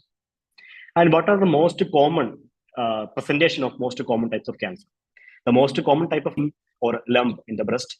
Again, a patient presents to the clinician when the swelling is about 3 centimeters in size. But by adopting the screening strategies, we can detect the lumps which are less than 1 centimeter in size. And a trained doctor or a trained healthcare worker can detect a lump which is about 1 centimeter in size. So the initial presentation of a breast cancer is like a swelling or a lump in the breast. And for the cervical cancer, it presents as an abnormal vaginal bleeding or vaginal discharge. For uterine cancer or the endometrial cancer presents with especially with the post-menopausal bleeding. Ovarian cancer, the symptoms are satiety, etc. In oral cavity cancer, presentation is usually as an ulcer or an ulcer-proliferative growth in the mouth. Lung cancer usually presents with a cough, usually presents at the later stages because when the symptoms develops, it usually indicates an advanced disease. Prostate cancer may present with difficulty in passing urine or passing urine many times at night. Esophageal cancer may present as difficulty in swallowing. Stomach cancer may present as loss of weight, loss of appetite, or fatigue. Colorectal cancer may present with blood in stools, change in bowel habits. Pancreatic cancer may be presenting with jaundice. Thyroid cancer may present as swelling in front of the neck. And the majority of cancers are curable if detected in early stage. The treatment of cancer involves surgery, chemotherapy, and radiation, depending upon the stage. And there is definite role of screening, like Dr. Puneet has mentioned. The role of screening in female cancer, like breast cancer and cervical cancer, is already well established. And there are selected cancers like buccal mucosa, oral cavity cancers, and in colorectal cancer, and in a heavy smoker, lung cancer. There are different role of cancer screening in this kind of population. Again, I'm not going to the details. For the breast cancer, again, mammography is the most commonly recommended one. And any woman above the age of 45 should undergo yearly mammography examination. And cervical cancer screening is done by conventional pap smear or a liquid-based cytology preparation. Again, liquid-based cytology can detect the HPV DNA. Again, it is more sensitive for a cancer screening. Normal method to take the smear is by the Patnikolov smear. The smear is taken like this using the IS spatula. And again, cervical cancer can be screened by visual methods like visual examination or examination under acetic acid, etc. And colon cancer may be done with, it is recommended between the age of 50 to 75. It can be done either by the high sensitivity stool-based technique or by high stool-based DNA techniques, colonoscopy every 10 years, CT colonoscopy every 5 years, sigmoidoscopy every 5 years, or flexible sigmoidoscopy every 10 years, plus fecal immunoglobulin testing every year. Lung cancer, for the patients with history of heavy smoking, at least a 30-pack year smoking history is there, then in those people, screening for lung cancer is also beneficial. And as I already told, the treatment depending upon the stage can include surgery, radiotherapy, or chemotherapy. Surgery is indicated for localized tumor, and radiotherapy is indicated for localized tumor, and chemotherapy for widespread tumors as a systemic treatment, or for preventing metastasis of different organ, the chemotherapy is used. Surgery, for early stages, surgery can completely remove the tumor. It may be done either by the open or a minimally invasive approach. Minimally invasive surgeries is done by endoscopy or robotics. And minimally surgeries have advantages such that they lead to less blood loss, less postoperative pain, and leads to early recovery. So these are the different modalities of treatment of cancer. And we have discussed in detail regarding the etiology of cancer, as well as the brief methods which we can adapt to prevent cancers. Thank you.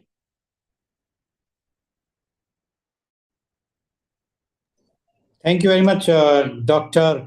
HealTHY, for giving your views, and you have given your PPT presentation with complete details about the cancer, how to prevent it, and what is to be avoided and what is to be taken. So please be there. We can have some discussions afterwards. I will just see if Rotarian Archana is there. Rotarian Archana, if she's there, I would like to read her. She's on the screen. She's present. Okay, Rotarian Archana is there. So I will just introduce Rotarian Archana. Rotarian Archana Sharma is the actress, model, anchor, philanthropist, motivational speaker, peace ambassador, global ambassador for Nelson Mandela. She is crowned a Woman of Substance, MWI, Beauty Pageant, USA, Women of Substance, Lamborghini Group, Italy. She modeled for more than 900 print and electronic media. She is a trustee of Sai Dham Cancer Hospital. She was declared top 100 influential women of 2022 by Blissful Queens, London. She was acclaimed with more than 350 national and international awards for rendering selfless community services. She is woman on mission to eradicate cervical cancer globally. She till date imparted education to more than 2 lakhs, that is 200,000 plus women residing in rural and urban areas about cervical cancer. One of the 700 personalities in the world to write tribute message to Nelson Mandela in tribute book House of Commons, UK, along with renowned dignitaries such as President Barack Obama, British PM Tony Blair, McCartney, etc. She is honored twice by governors of Maharashtra. She is the brand ambassador for Human Rights and Anti-Corruption Foundation of India. She is the face of more than 900 brands. She is honored by Mumbai Police for her contribution and support to police department.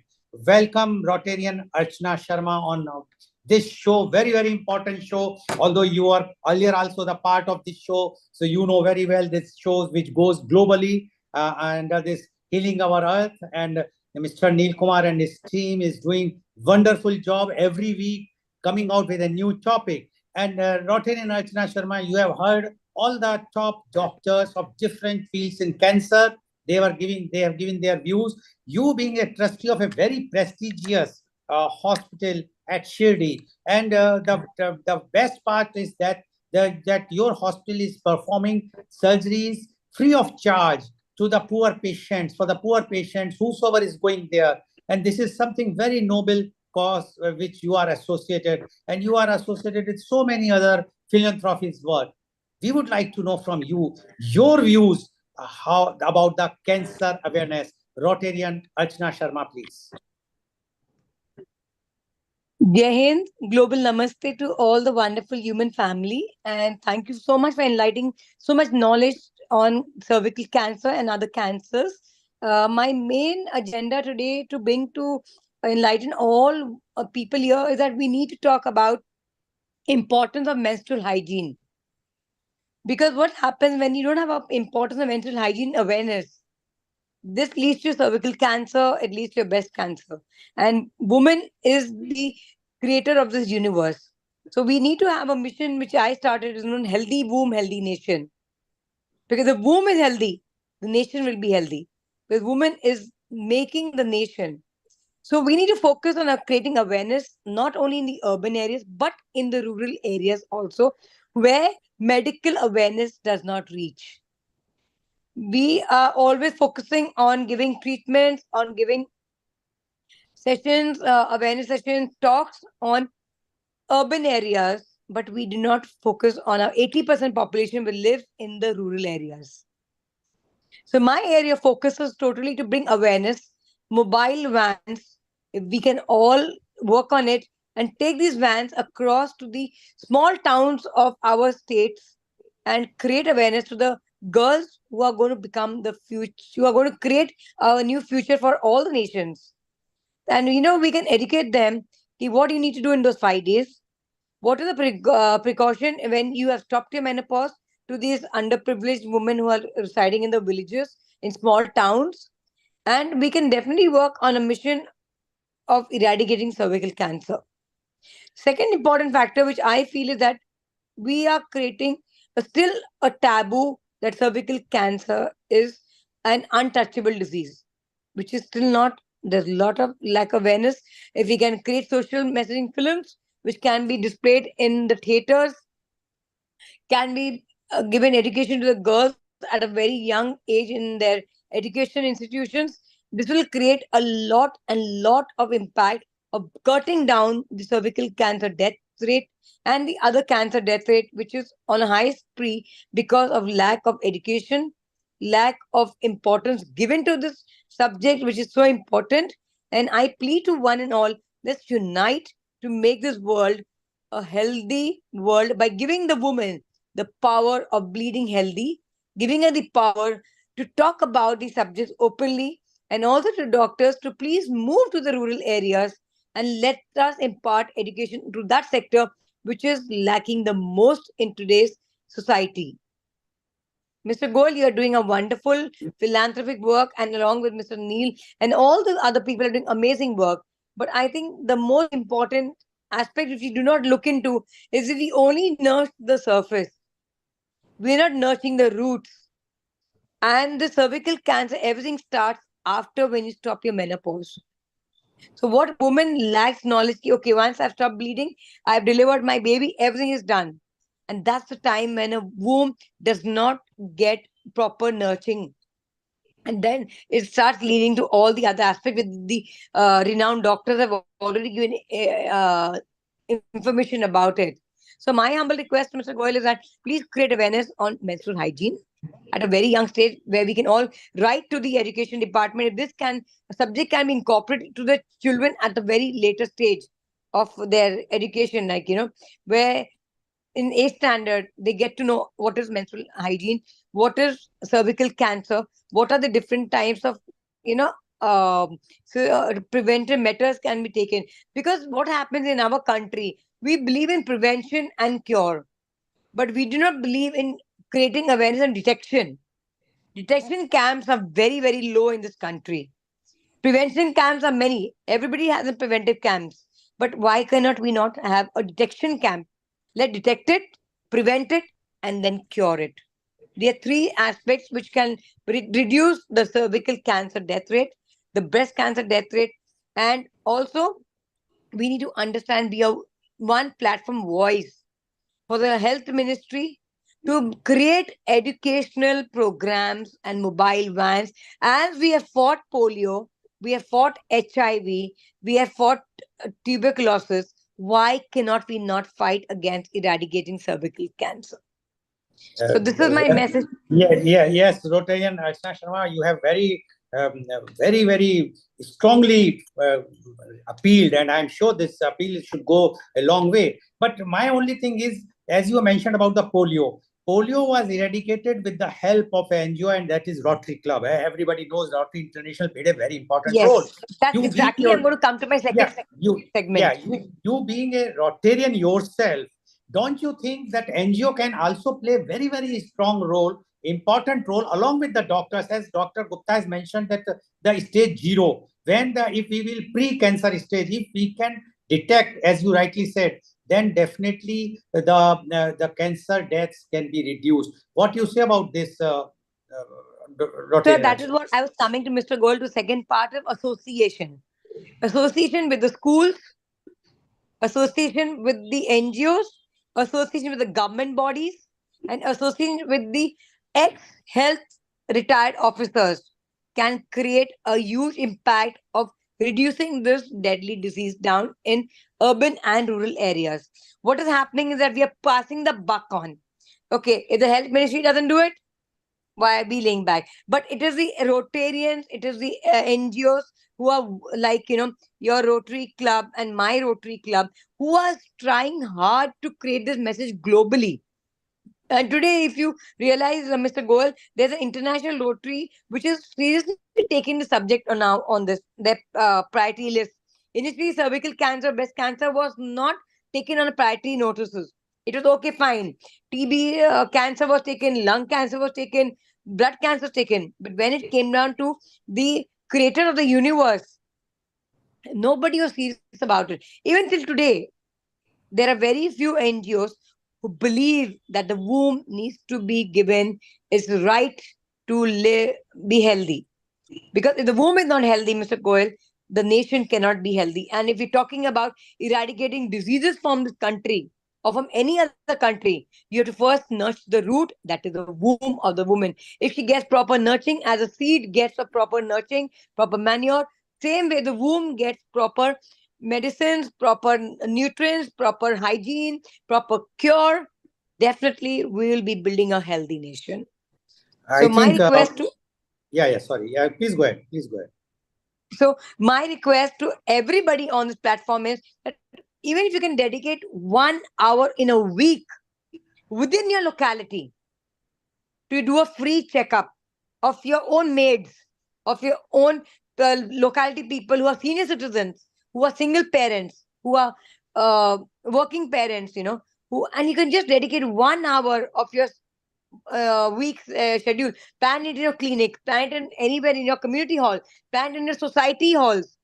If doctors are there in society, each society has a doctor. If these things can incorporate within the society level, within the vicinity, definitely the awareness will be on a larger scale, and NGOs will obviously be a helping hand.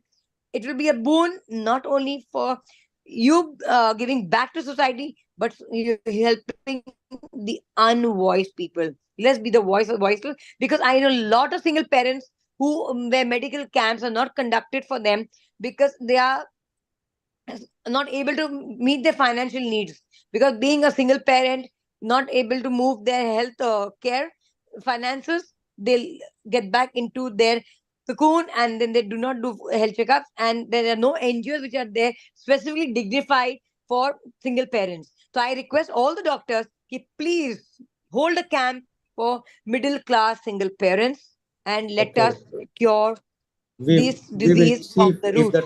if the doctor is there, we can take him also, take his views. But I think we can see the hand raised by Miss Mala from London. She wants to ask some question. Yeah. Yes.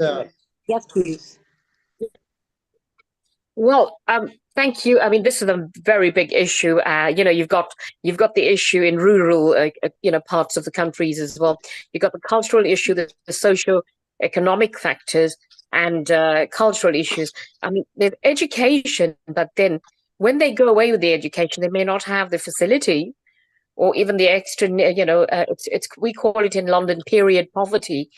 They don't have that extra care, affordability to take care of themselves as well. So it's a bigger issue. So they don't only need like a leaflet to education, they need support and funds or whatever, or cheaper means of accessing the hygiene for that type of, for women. And that's one issue. A question to the doctors online. Yeah. What is the success rate for it's called portal vein immobilization? A friend of mine's just had lung cancer and she's trying this out. I don't know if you know about it. She's in South Africa and she's having this treatment called portal vein immobilization for lung cancer. Okay, we will just ask Dr. Puneet Gupta, are you there? Please unmute. Dr. Gupta, can you answer this question which Ms. Mala has raised? Please unmute yourself. Please unmute. Please unmute. Yeah, go ahead. Yeah, please. This, embolization we use, basically, embolization is a simple procedure where one goes in a non-open surgery. You do not have to open up the patient. You approach one of the feeder to the cancer, and and you try to put either a drug, or otherwise you can simply stop the supply to the tumor by putting on some beads or some granules, and which can be simply made by starch. And if you put some beads, and they can be even radioactive beads, so that if you put radioactive beads, then the treatment is become costly, because it will cost around 13 lakh Indian rupees. Whereas if you just put let's say drug beads, it will cost around some 10 lakh. And if you simply put the starch beads, it will cost only 1 lakh. So then it is a very, very cheap and very economical procedure. So as per the requirement, the protocol, the disease type, so whether you want to give yttrium 90 beads, radiation beads, or you want to give chemotherapy beads, or you simply put the inert beads which doesn't contain any drug or any radiation, then it is very, very economical. Miss Mala, have you got the answer, or you have Yes, thank you. I've just got one more question for Doctor, and thank you to all the doctors that gave us showed us how to go and get checked and try for prevention. But say, for instance, you don't have cancer, or you don't know if you do have the cells or anything. You're fine. There's no symptoms, and you just want a checkup. I just need to go now. By listening to everything today, I feel like I should take more care of myself. And I don't know if I've got symptoms or any cancer cells. How would you know, or how can you see, or for the experts to see that there is cancer, there's signs of it? Can you explain that to me? Because I really want to go and get a checkup now. Yes, doctor. Yes, see, very simple. The most important thing we must know, if you have no symptoms, no body problems, then what we technically call it is cancer screening. And number two, if you got symptoms, as I mentioned, the caution CAUTIONS in my talk, then what is important, we call it early detection. We don't call it symptom. Let's say one person already have some ulcer in the mouth or white patch in the mouth, or the lady is already bleeding out. But if the lady is not bleeding through the birth canal and there are no symptom, no problem, and as I talk about the cancer stage 0 is almost always asymptomatic, almost always. So very, very likely if somebody is asymptomatic and doesn't have any body problem, then very likely we are going to detect if there is any cancer. It will be asymptomatic, causing no body problem, but it may be in cancer stage 0. So that is the beauty of screening the person. But again, remember that the screening is not available. It comes with a rider. Screening is not available for all the body organs. Let's say for brain tumor, we do not screen. For, let's say, what we call, let's say eye cancer, there is no screen. And it is only for head and neck cancer, for breast cancer, for prostate cancer, for colon cancer, where there is, what we say, the studies have proven that the screening and detecting at stage 0 will make a difference in the survival. Then only we recommend, otherwise we don't recommend it. So let's say as I told you, for brain tumor, there is no screening is not recommended. You cannot say, no, we will do the CT brain of whole of the population to detect the cancer brain. No, we can't do it because no studies have proven that it's of any benefit. So even for, lung cancer, we don't do any x-rays. People have no x-rays simply available. You do x-rays. We don't do any x-ray because x-rays have not shown up any benefit in the study. So we do a special CT scan of the chest, but only for very heavy smokers. Because for low smokers or occasional smokers, irregular smokers, what we say less than 50 pack years, we do not do any cancer lung screening, or we do in a very, very low frequency. So for occasional smoker, let's say we don't do any screening. So that's very important factor is that the screening guidelines for different cancer is different, and all the body organs, that's the human body contains around 200 type of cell types, as I told you, 200 types of body organs, but we don't do screening for all of them. Thank you. Oh, wonderful. Yes. So I'm sure that Ms. Mala, you got your answer, what you wanted to know. Yes, Dr. Lakshmi, would you like to say something? Dr. Lakshmi Vyas? Please unmute. Yes, I mean, you wonderful talk by all the doctors. It was fantastic. I mean, and it gave me a lot of information on how one should take care of. And it also went into the nuances of the cancer problems and issues. And I really appreciate all the speakers and the doctors. Wonderful lectures. Now, regarding cancer by itself, my only question is,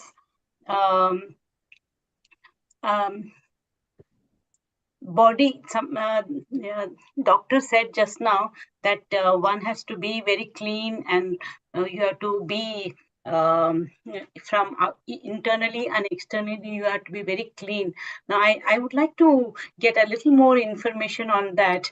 What does it mean by clean? It is clean body wise, or the body part wise, or any other way? I think Dr. Gupta is not there. Rotary Nachna Sharma, can you reply for this? Ma'am, basically, hygiene is something which will relate to your well-being. So, if your internal hygiene is maintained, then definitely you do not need to worry about your any diseases which are going to, and your regular checkups are very, very important. You should definitely go for a health checkup once you have crossed the age of 40 and you've stopped your menopause. Every quarterly, you should do a health checkup, and that will give you a well-balanced health which you are seeking for. Okay. Dr. Gupta, Thank she you. asked for the, you mentioned about the cleaning, and so just she wanted to know about that. Yes, please. Yeah. See, the word screening means when you don't have any body problem, then we do the screening. Screening, actually, I will not qualify more as you asked the question. Sometimes what happens, let's say now the science is going in screening, we are also including what we call as the blood test, which we do for some cancer genes. Let's say breast cancer gene 1, breast cancer gene number 2. They are simple blood tests where we can screen for high risk population. In families where breast cancer gene 1 and 2 is mutated, let's say mother is having breast cancer and genes are bad. So we will do the testing for the daughter also. And if the daughter genes are also bad, then we are going to, even, and daughter is at very high risk of the breast cancer. If we sometimes remove one breast or both the breast, we are also remove sometimes the ovaries also, both the ovaries, or one ovary if the family is not complete. If that ovary is already having tumor, so we remove the offending ovary and then we go for the removal of another ovary. Moment the lady completes the family, so the daughter completes the family. Similarly, now the blood cancer test is available for gene testing for colon cancer. There is a family, let's say familial adenomatous polyposis, and there is a FAP gene. So you will find here the daughter, the son, the mother, the father, they all are having cancer of the colon. I have found the patients like that. I have also seen where the family, where the mother and the the son, the mother is having breast cancer and the son is having a sarcoma, the cancer of the muscle and the bone. Why? Because they what we call as a Lou-Fromeny syndrome. There is a cancer gene name number P53. So now a lot of and good thing is that now these tests are becoming very cheap in India. The offending gene, it costs around, you can say, 2,000 rupees per gene. So the blood testing is very simple, and second thing is, it is very economical also. Only one rider is important, is that medico-legally, we have to first do the blood testing of the patient itself who he or she has already suffered from cancer, and not of the, let's say, mother is having cancer. So we cannot test for the daughter until and unless we do the testing for the mother, and until and unless the mother has the wrong genes. If those genes are bad, then only we test for the daughter. But initially, you cannot simply test for the daughter. So that is very, very important, medico-legally. Thank you. Thank you. Okay. Thank you very much. And I think over to you, Amrita, for further this thing. Thank you, Lalji. That was really wonderful. Thank you, Dr. Puneet and Rotarian Archana ji, and all the guests who have joined us with Lalji. This has been very insightful, and from the very beginning of the episode, there's a lot of emphasis on awareness. There's a lot of emphasis on screening and how to be aware and make people aware about the prevalence of cancer and how that can be prevented. And specifically, as Dr. Puneet just highlighted about the importance of screening and how the genes and they travel from body to body in the families with the histories of cancer. This will be, I think, proved to be a very beneficial step towards prevention, and in fact, curing this cancer as well. So, Lalji, it's time for us to move from India. Thank you very much, all the guests, for joining us from India to, again, Midlands and Leicester, where we have our regular guest, regular contributor, as well as our family member, Kirit Mistry, with us. We are going live to Global Leicester Namaste. for Global Namaste Cancer Awareness event. Join us in making a difference. And it is hosted by SAHA, South Asian Health Action, and NHS at Leicester, where doctors and team of medical staff have joined together for screening and for cancer prevention, and they are spreading awareness. Let's join directly. Global Namaste, Kirit ji. Once again, Namaste, we global welcome namaste you. to everyone. As you can see, it's everyone just having a little break, but we've had some excellent talks, people sharing their personal journeys about cancer. I'm going to get Keval to say a few words, who's been the host of today. So, yes, Keval, please. Hi, everyone. Hi. So we've got a cancer awareness event today, as you can see behind me. You might not be able to, but there's quite a crowd here. We're raising awareness about different types of cancer, encouraging the community to get their diagnosis, their treatment, if they've got any symptoms, to get that checked early. Obviously, one of the key messages from our specialist today was leaving any symptoms for longer, it can really affect the chances of surviving that particular cancer. So one of the most and key important messages, if you do feel like you've got symptoms, our bodies are great at telling us when potentially something's wrong. If you notice something, please get that checked out as soon as possible. If you're not getting the right response from the GP, or they give you an answer or a diagnosis that you think is not correct, do ask for a second opinion. Do ask about the cancer pathway, which is a 2-week pathway that should get you to a consultant at a hospital within the 2 weeks, which will then confirm whether the GP's diagnosis was correct or not. So there's a lot of stuff happening. Here we are. Oh yes, Kirit. Kirit ji, where are we? So what all else is happening at the live event? Are there any cancer survivors who are listening? Yes. Yeah, so Keval is a survivor. He is I was diagnosed with aggressive cancer in 2022. My treatment lasted through most of last year in 2023. Still going for scans, and so hopefully get the all clear soon. But it's one of those things where once you start the journey, unfortunately, you're in that process. You have to fight it, and hopefully get the all clear soon, and plenty of more years to do more of these shows and raise awareness about it. So yeah, thank you. So I'm going to walk with you and show this. You can see the screens, the screening teams that are here. I'll introduce you to them, and then you'll be seeing other patients as well who have been lived experience through our community connectors. So I think you have had. Just one second, sorry. Yeah. So Kirit, how many doctors have joined in this event today?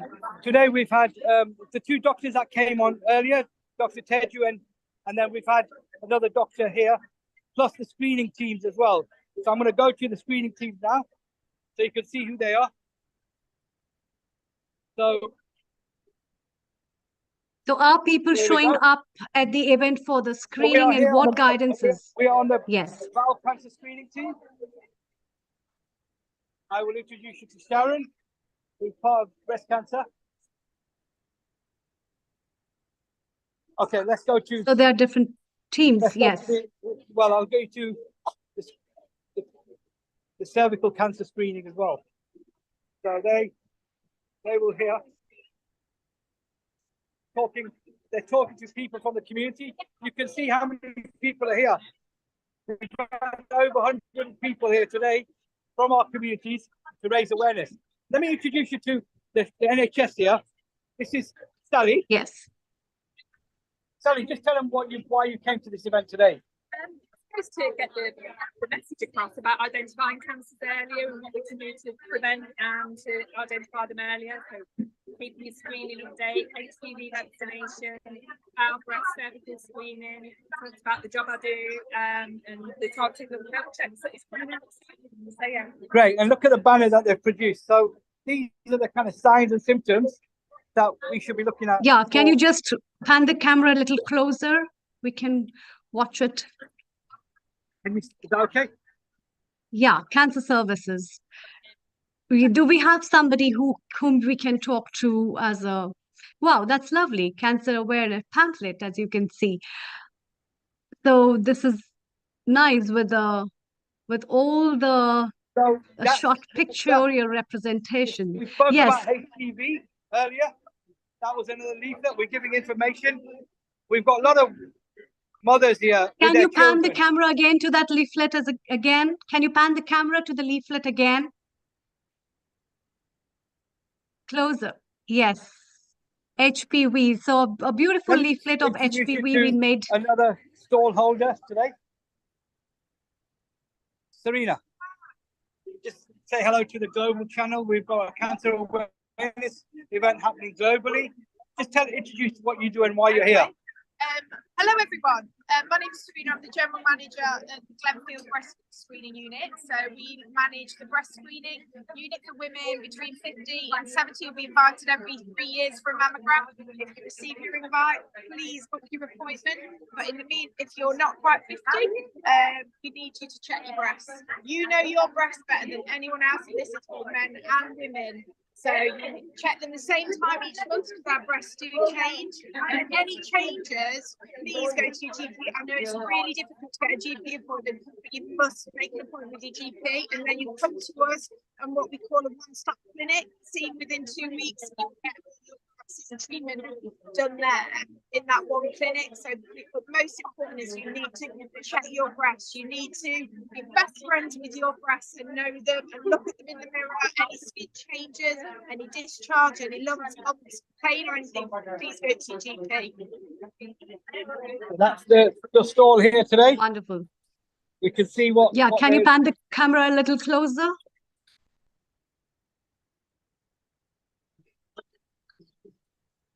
As you can see, So there's I think there are pamphlets. information. Yeah.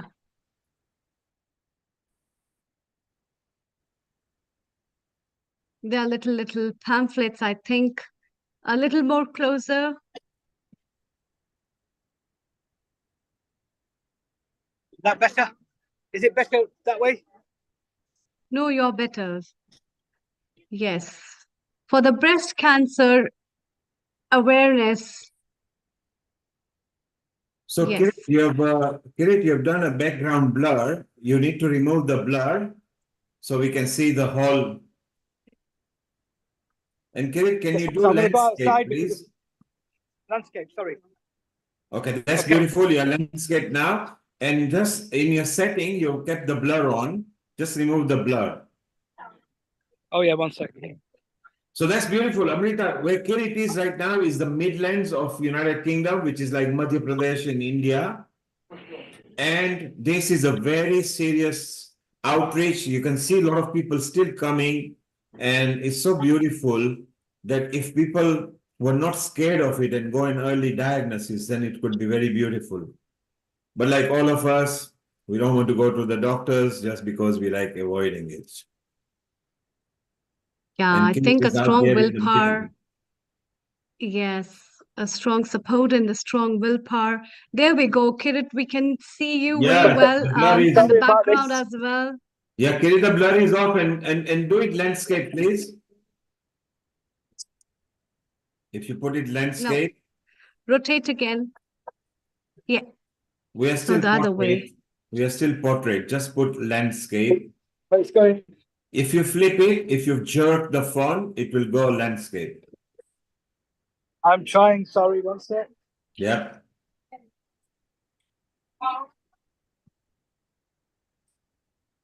Just, I've got somebody here all the way from Nepal who's been studying here. Just say hello. Hello. Hi. Just say you're from Nepal and what you've been doing here. Actually, we are a student here. I'm doing MBA. I have a medical background. I have completed my master's in nursing, but recently I'm doing master's in business. So we're going to have graduates from India coming here, studying here, and they're going to be volunteering with Saha to help us do blood checks to raise awareness in the community. So if you need any volunteer for this type of program, then we will. I'll be here. Thank you. I was glad we met the other day. So Kirit, yeah. I have a question from her. What kind of volunteering does she do now?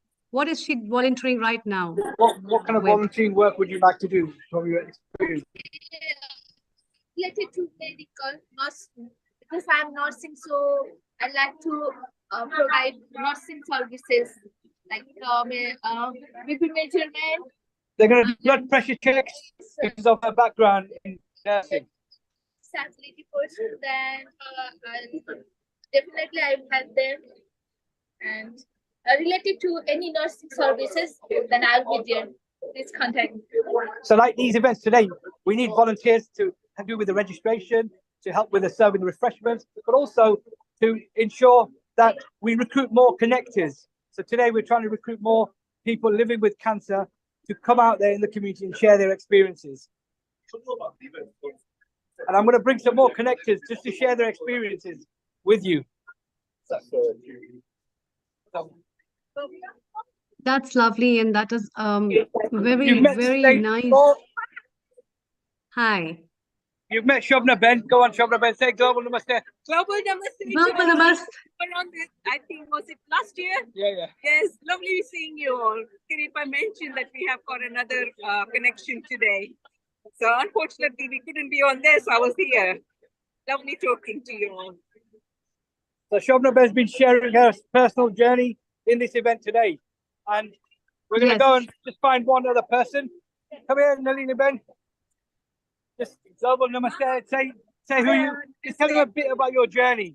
I had an ovarian cancer. I survived, but I'm okay now. And with Kirit's help, I'm happy now. I'm enjoying my life.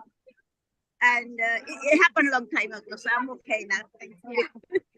So we've got people with breast cancer, bowel cancer, ovarian cancer who have been sharing, and then Keval with lymphoma as well. So this is what we're doing here, raising awareness so that people go home and talk to their families. Start having conversations around cancer. The C word is a taboo, like the speaker spoke about today.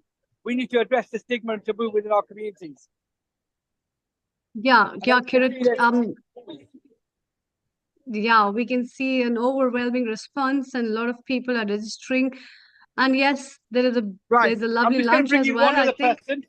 This is Deepa. Deepa, just say where you're from and what you do. Charity that supports people living with cancer and their families up to 3 years post-treatment, but it's not medical, it's more to do with the holistic therapies and treating the whole person, and he's the manager of the charity actually. So we offer treatments like massages, Reiki, aromatherapy, reflexology, counselling, emotional freedom technique, and workshops as well that people can come to or join online. So it's really about the well-being of the person and supporting them on their recovery. Right. While you're eating, this is the manager, Valerie. This is going out globally. So just say a few words about. Fabulous, thank you. You can speak Gujarati if you want. I'm just going to put the camera right in front of me.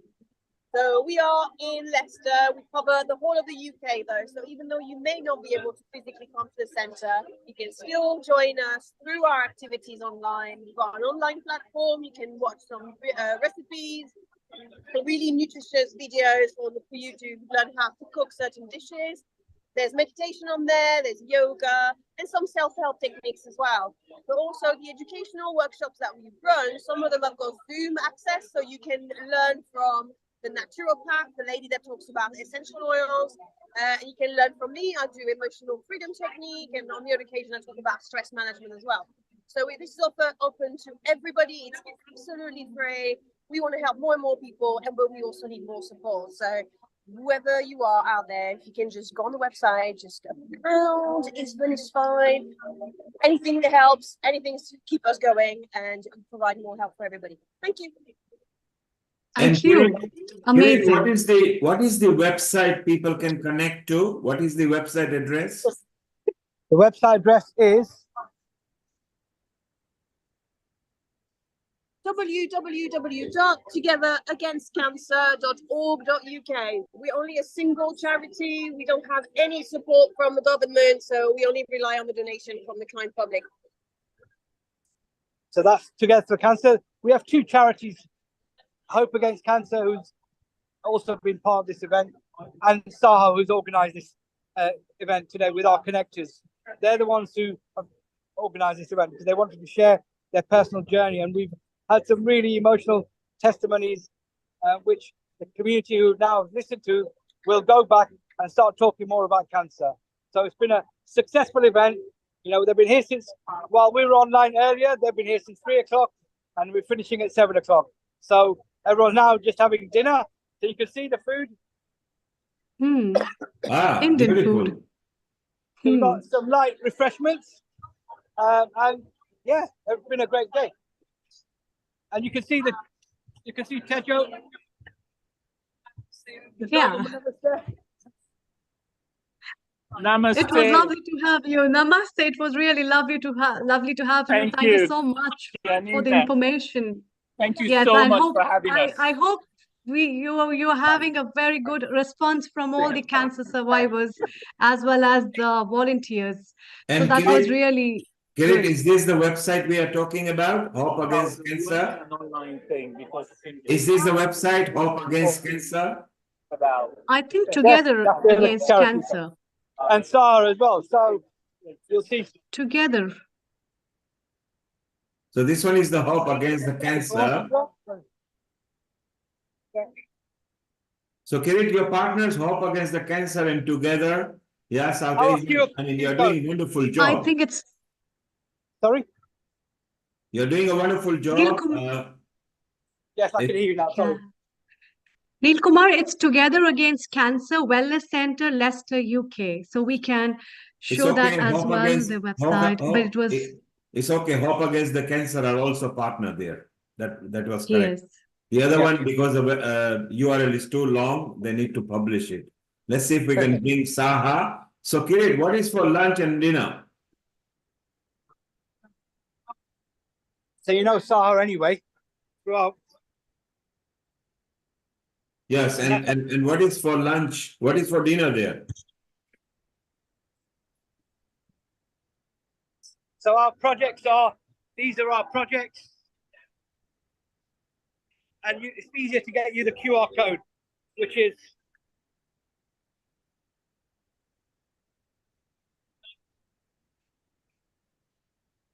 and then we do stuff on Neil is asking about the dinner. What's in the dinner as well? Neil is asking about the dinner. What is in the dinner? What's served in the dinner? Oh, we've got in fact, let me go to, we've got salad, we've got oh, here we go. Look, you can see it better. Keval, what's the dinner? Oh, we've got healthy rice, we've got healthy salad, roast potatoes, samosas, and a bit of chili chutney. Yummy. So yes, chutney there as well. So guys, I think it's the event's going to now. We're going to, after refreshments, we're going to give presentation certificates to all the connectors who have been involved, but also the stakeholders who've been supporting. So that's what we're going to do next. Lovely. That's really nice. And we, I think, had a very good glance on the live event with Kirit Misri, who have been showing us how important it is to know about your health and giving importance to your health. And so many organizations, so many volunteers, so many health experts are involved in this. And what a lovely event along with the dinner. that makes you cherish up the events of your life. And I think we also have a lot of cancer survivors who have sharing their histories, and that can become a big lesson in the chapter for so many people worldwide.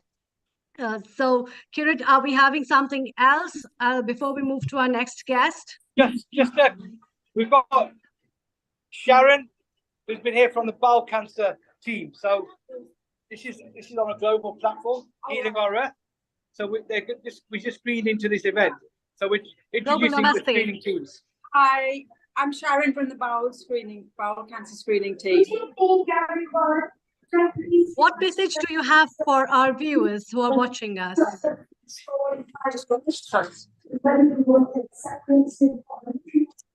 Sorry, I didn't hear that. It's quite noisy there. What message do you have for our viewers who are watching you live? Thank you.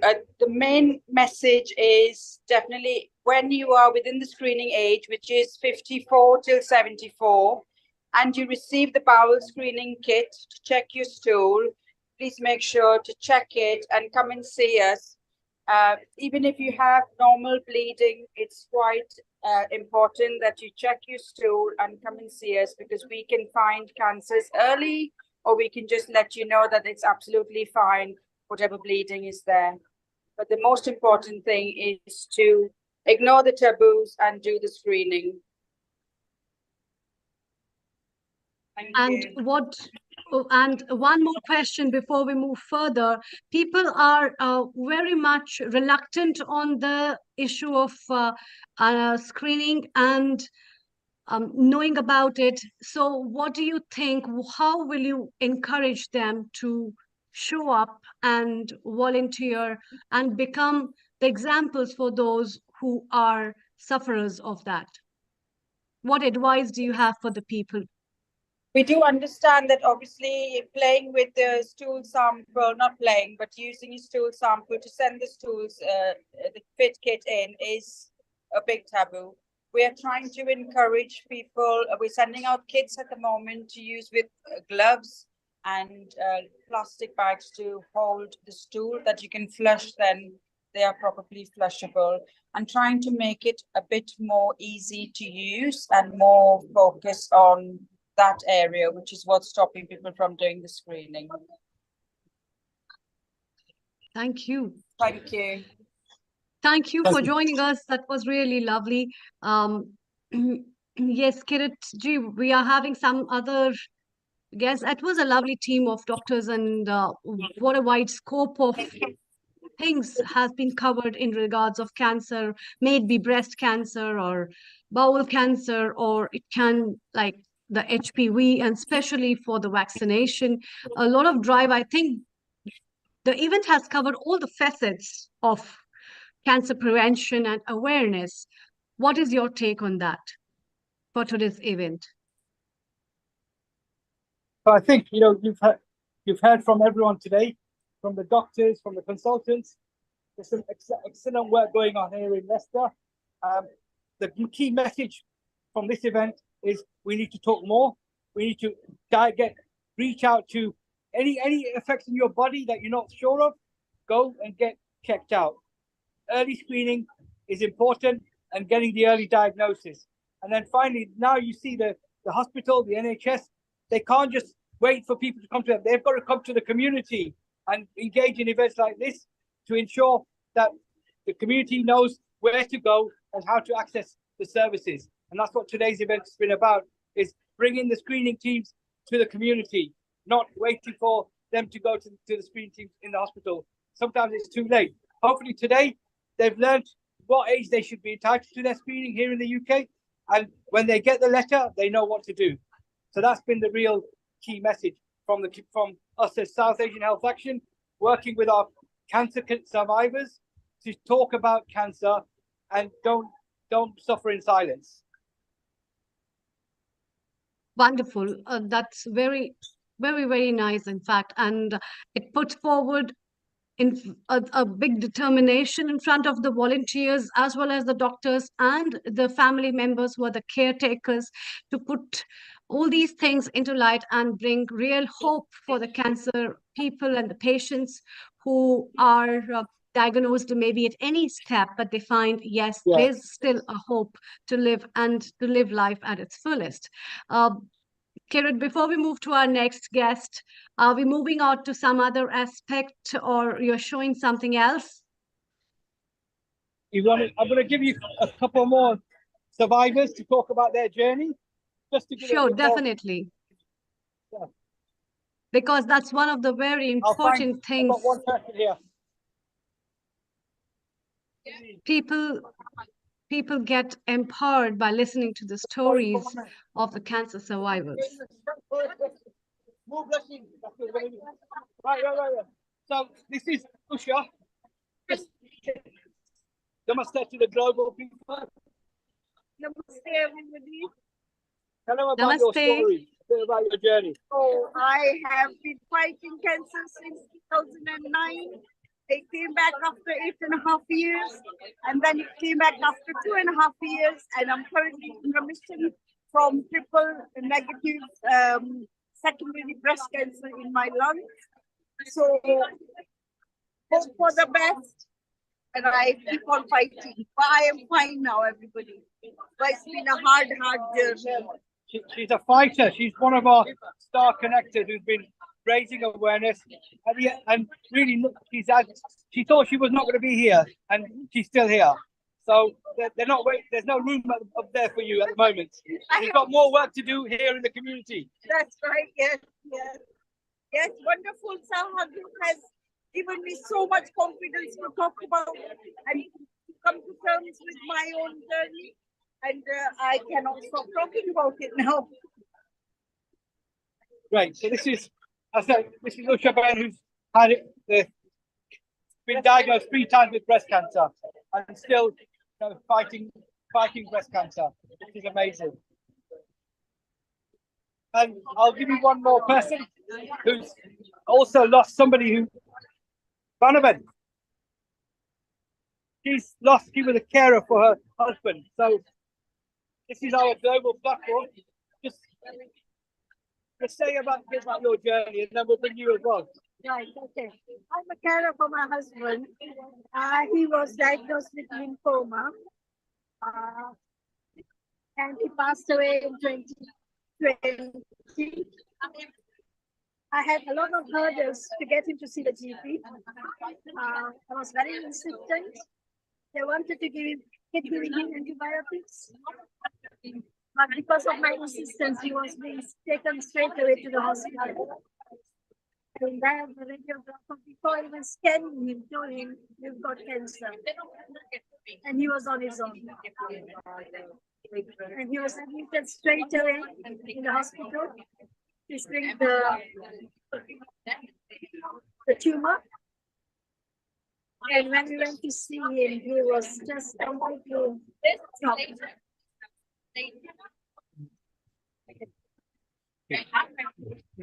Thank you.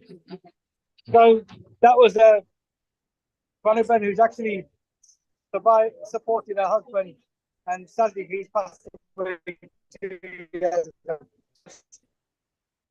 Raising awareness for care come forward, and she's a supporter for the carers. So really, we're glad to have people like the connectors here talking about their journey. And one other person, well, 2 more, but they're eating. But let me bring this lady. Hello. So tell them about your journey with your condition. Well, I have 5 people in my members, the loved ones, and my mother, my brother, my brother-in-law, his son and daughter. They were all having different sorts of cancers. So, their journey was really very, very different, because my mother had neck cancer and she survived for 2 years and then she passed away. My brother had tongue cancer, mouth cancer. And in one stage, his tongue was being cut and he was fed through the nose. And he had, had terrible time. we had to take him to India for his operation, and he'd gone through so much. And after 9 years, he passed away. And my brother-in-law, he had stomach cancer. My nephew had stomach cancer, and my niece had the other cancer as well. And my niece was just diagnosed on Tuesday, and she was on stage 4 cancer, and she died on Saturday. So we have just gone through so much as well. Cancer.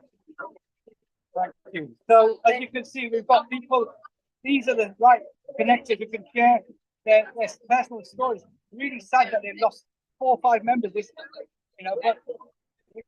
but they still want to ensure people get their diagnosis early. So thank you for sharing that and also being here. Thank you so much. Thank you. So, yes. Thank you. So, thank you, Kirit. Now, I think it's about, I've got one other person I want to introduce. Okay, we move from there and then one more person and then we should finish. Whom you want to, yes. Yes. Before we move to Dr. Avtar, whom are we going to meet? Okay. Whom we are meeting? Okay, no, we can finish, that's fine. I think we'll be okay. We'll bring Dr. Avtar and give him 5 more minutes extra. Yeah? Yes, yes. Okay, please brilliant. Go ahead. Go ahead, Kirit. Thank you very much to Healing Our Earth. Thank you, Amrita ji, for hosting this program. Thank you so much. It's been a great awareness, and really, we can't do it without Neil and all the whole team. So it's been amazing. We need to keep the message, keep the awareness going. Thank you. Thank you so much for joining us. Thanks a lot. No, thank you. Now it's time from the live event to come to move further, and we have our guest, Dr. Avtar, who is an Ayurvedic practitioner, and we will know from him some aspects of and the perspective of Ayurveda, of cancer through Ayurveda's eye. So let's welcome Dr. Avtar. Global Namaste, Dr. Avtar. Global Namaste to everybody. You're doing great job. I listen and watch all the program, and really very, very great doctors. They are all cancer specialists, because I'm doing study for the cancer for a long time in Ayurveda, not so many people doing. So what I study there, exactly they are telling us they are doing great job. I salute to them. I do only Ayurveda approach. Can you hear me? Yes, we can hear you very well. Oh, okay, you can hear. And Ayurveda, what I found about the cancer or other autoimmune diseases, Ayurveda is thinking different way than at the moment what the whole world is thinking about the cancer. How can they cure it? What I found, I treated near about 22 patients of the cancers, variant type of cancers and other autoimmune diseases. What I found inside our body, if we look after our system on time, before we detect the cancer, before we find the cancer, then cancer not come in our body 90%. We can save ourselves. I think first, like other all cancer doctors, they told we have to be tell the word, teach the word, how can they stay healthy? How can they protect from the cancer from their self? They same thing I tell every my patient, anything start changing in your body.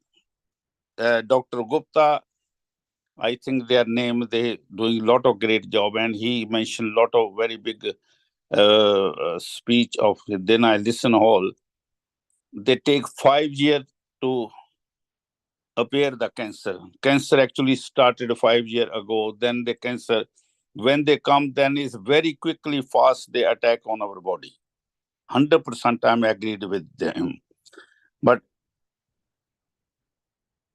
if the person or anybody, I educating my patients or anybody in my videos, why not we do it different way?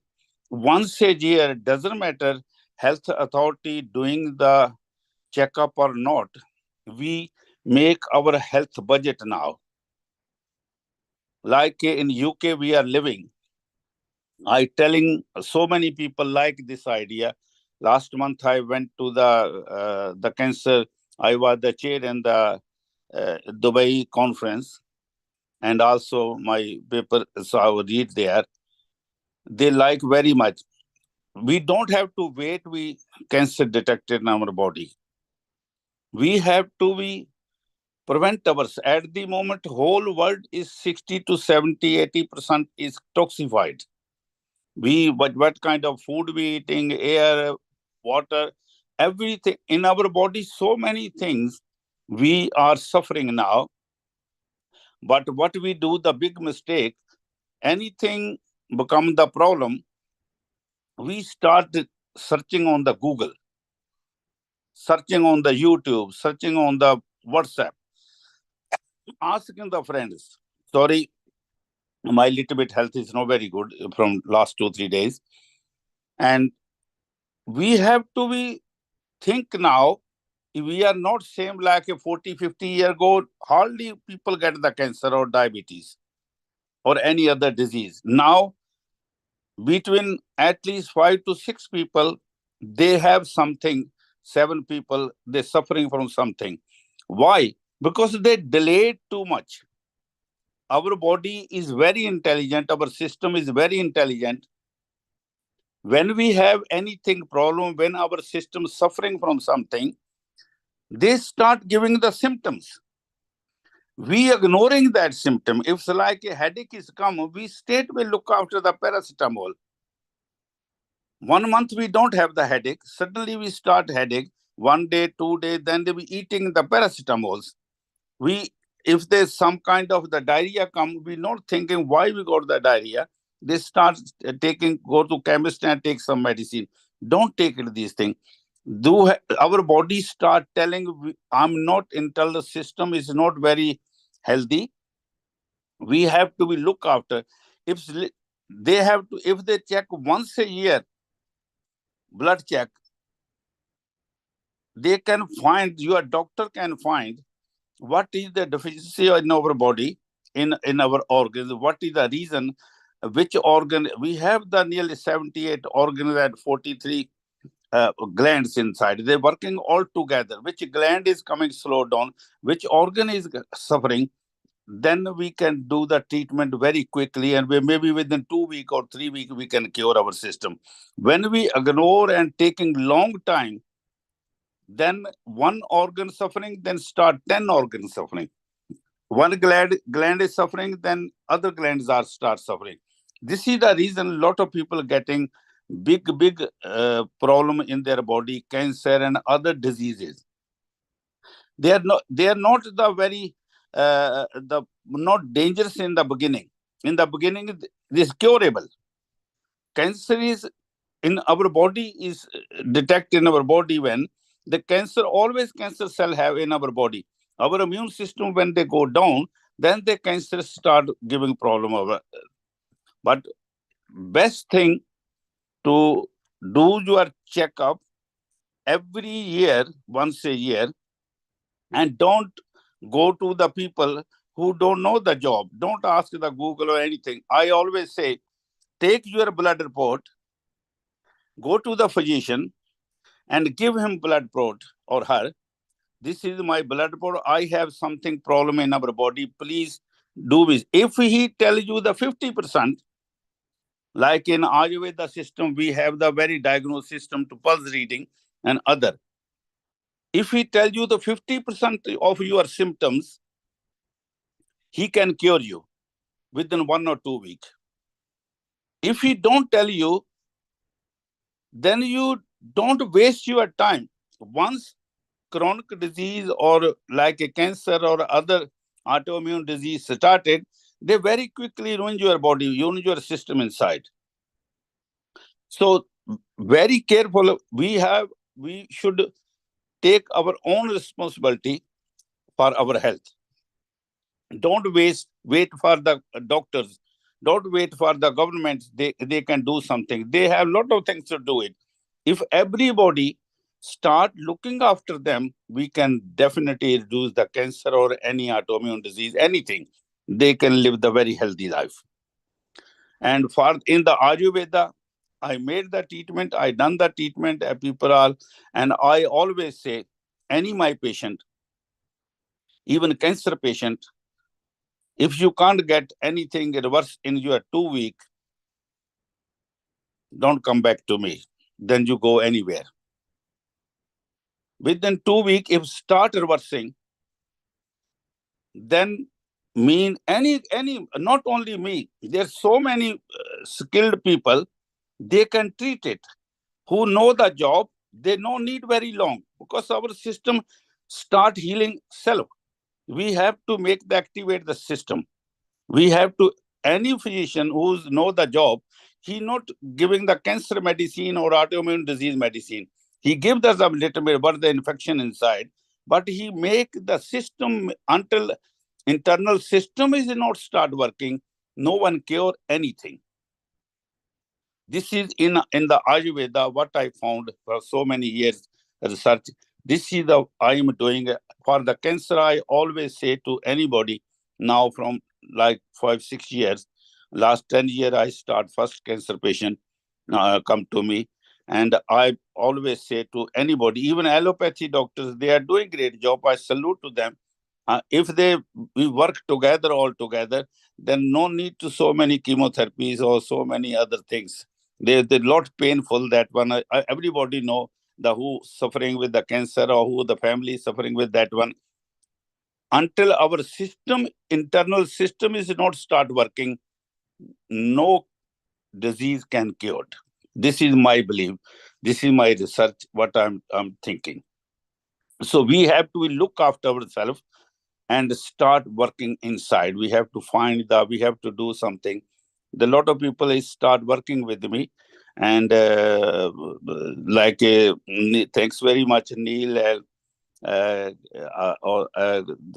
Kirti ji and Ms. Sharma, and I really always thank you very much. You gave me the chance. If anybody asks me any question, want to ask me, I'm happy to give the answer.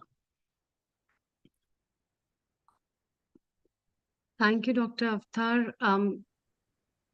If anybody want to ask me, anybody ask me any question. Insight. If anybody has any questions, one can ask. Lata ji, you have been there from the very beginning. So what have you to say before we wind up? Global namaste, everyone. Global namaste, Lata ji. Namaste. I know Lata ji before. Yeah. So I think it's been a very enlightening episode. And yes, a lot of good health to all of us. Prevention is always better than cure. And holistic measures, natural therapies like Dr. Avtar is talking about, his research. Kudos to you for all your endeavors. I think it's nice to look at the Ayurveda and bring it into the, NHS and integrate it. And I just think being sensible with our diets and not getting into vices such as smoking, alcohol, and sugars, and just teaching people, from a very young age to be in control, and what the benefits are. Tell them what it's going to actually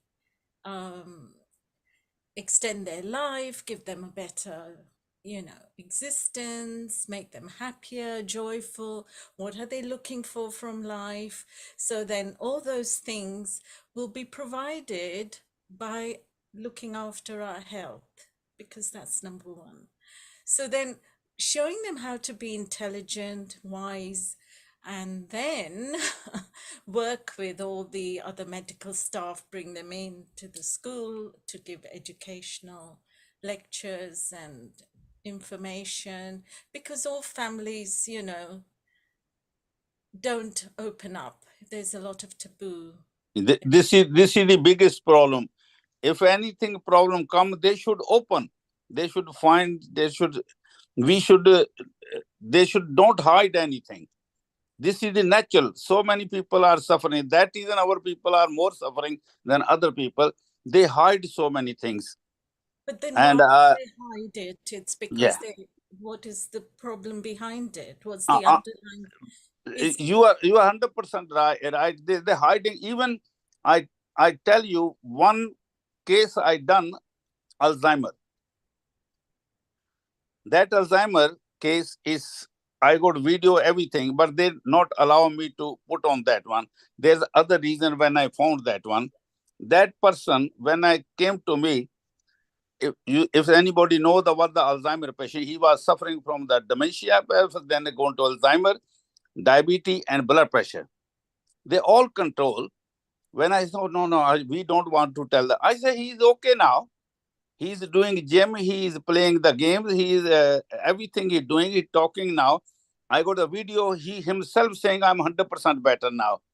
He wrote so many letters to me. I got all the letters. But I say, think about how other people suffering. If when they got it, this one message, then they can save their other people's family. I made the medicine for that one as a completely Ayurveda medicine.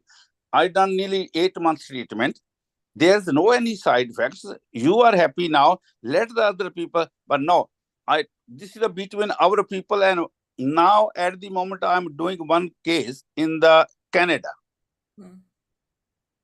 That woman, they are Canadian citizen and white people. We can say not racist or the other way, because we understand each other.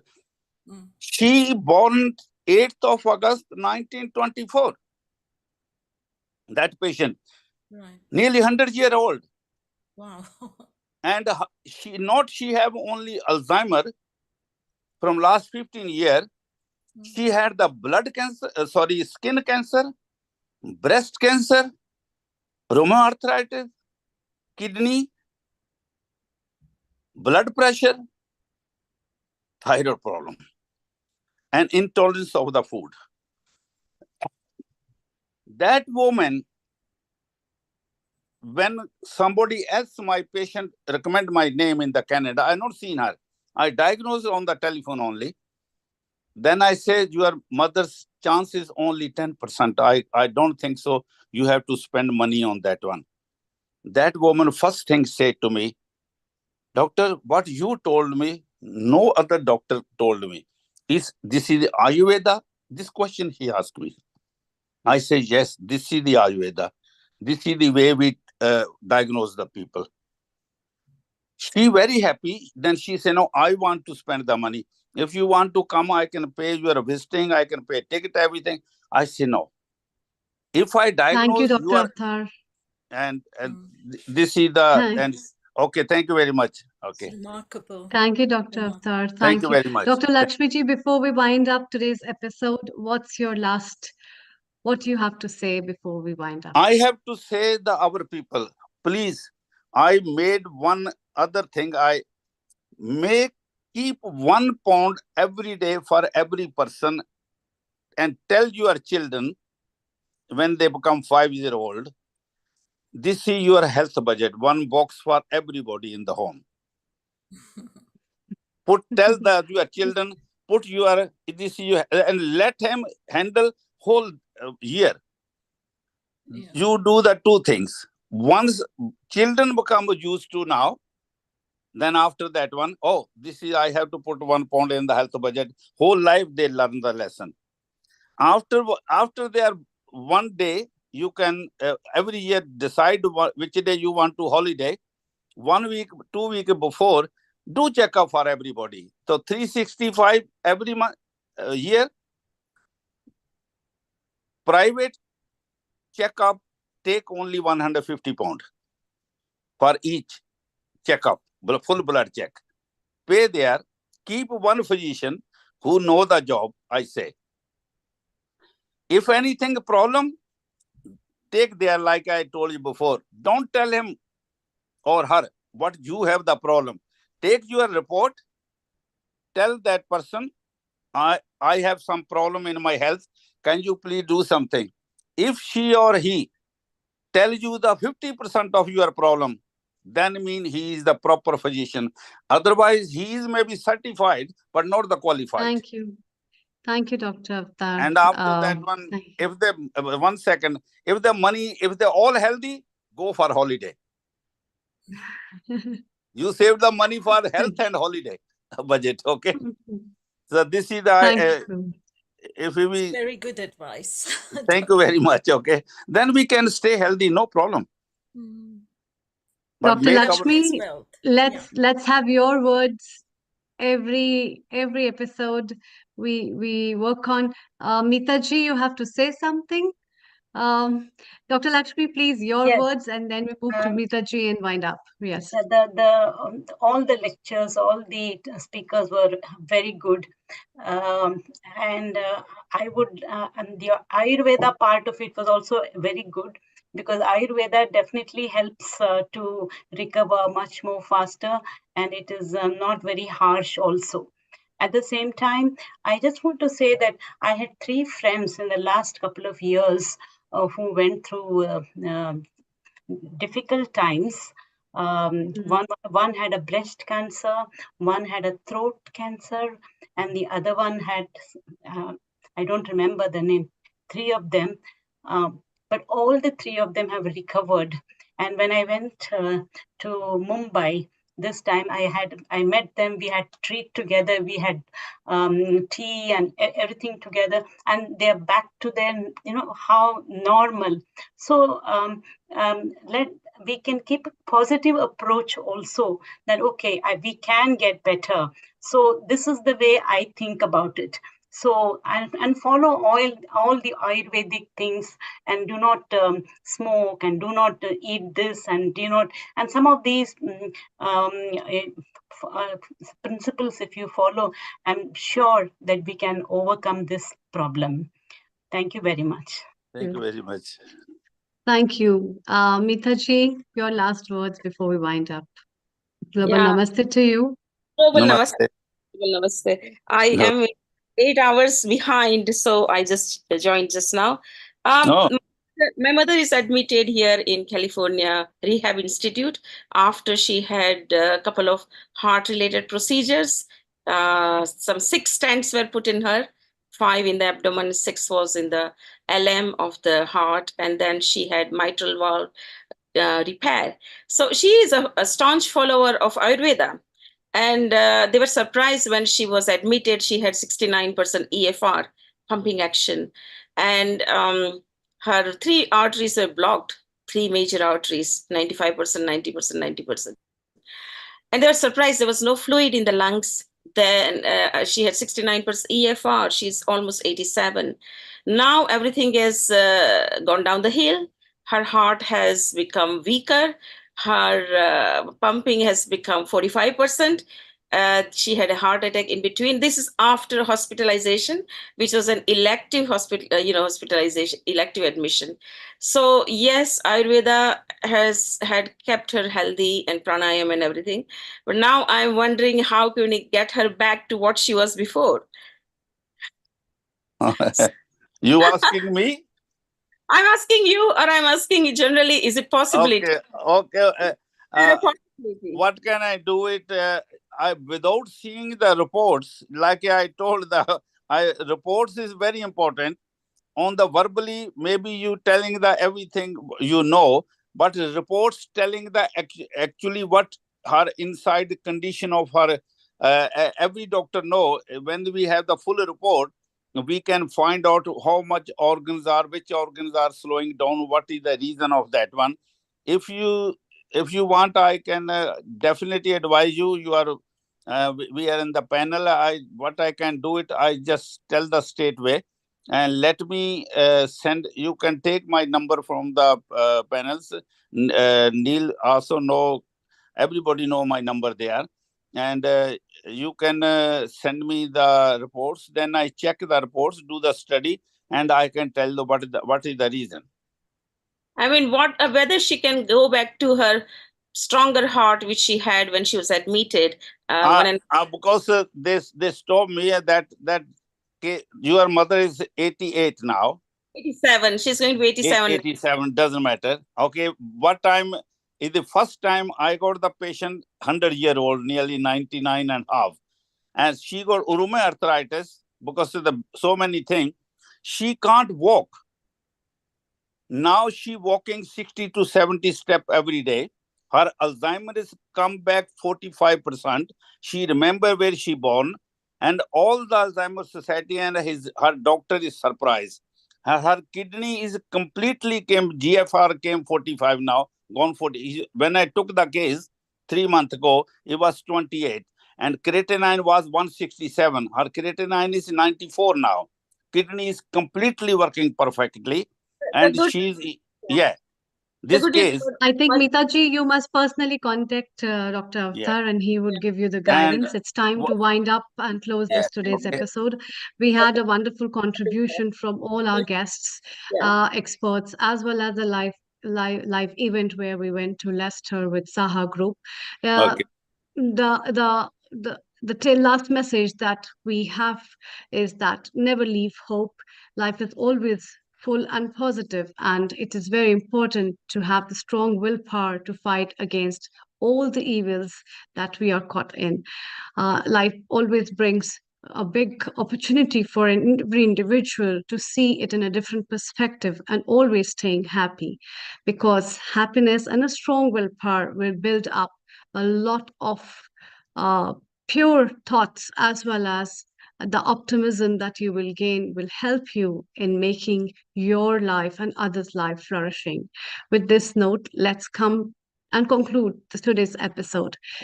You can watch us the next week, next Sunday at 2 p.m. GMT with yoga and meditation episode for healthy, happy body, mind, and soul. We'll be having great experts as well as people from different walks of life practicing yoga and showing you the benefits of that and how their life has been made happy through these practices of yoga and meditation. Now let's conclude this episode with the short Gayatri mantra. Om Om Bhurbhuva Swaha Tatsaviturvarenyam Bhargo Devasya Dhimahi Dhiyo Yo Na Prachodaya. Om Bhurbhuva Swaha Tatsaviturvarenyam Bhargo Devasya Dhimahi Dhiyo Yo Na Prachodaya. Om Bhurbhuva Swaha Tatsaviturvarenyam Bhargo Devasya Dhimahi Dhiyo Yo Na Prachodaya.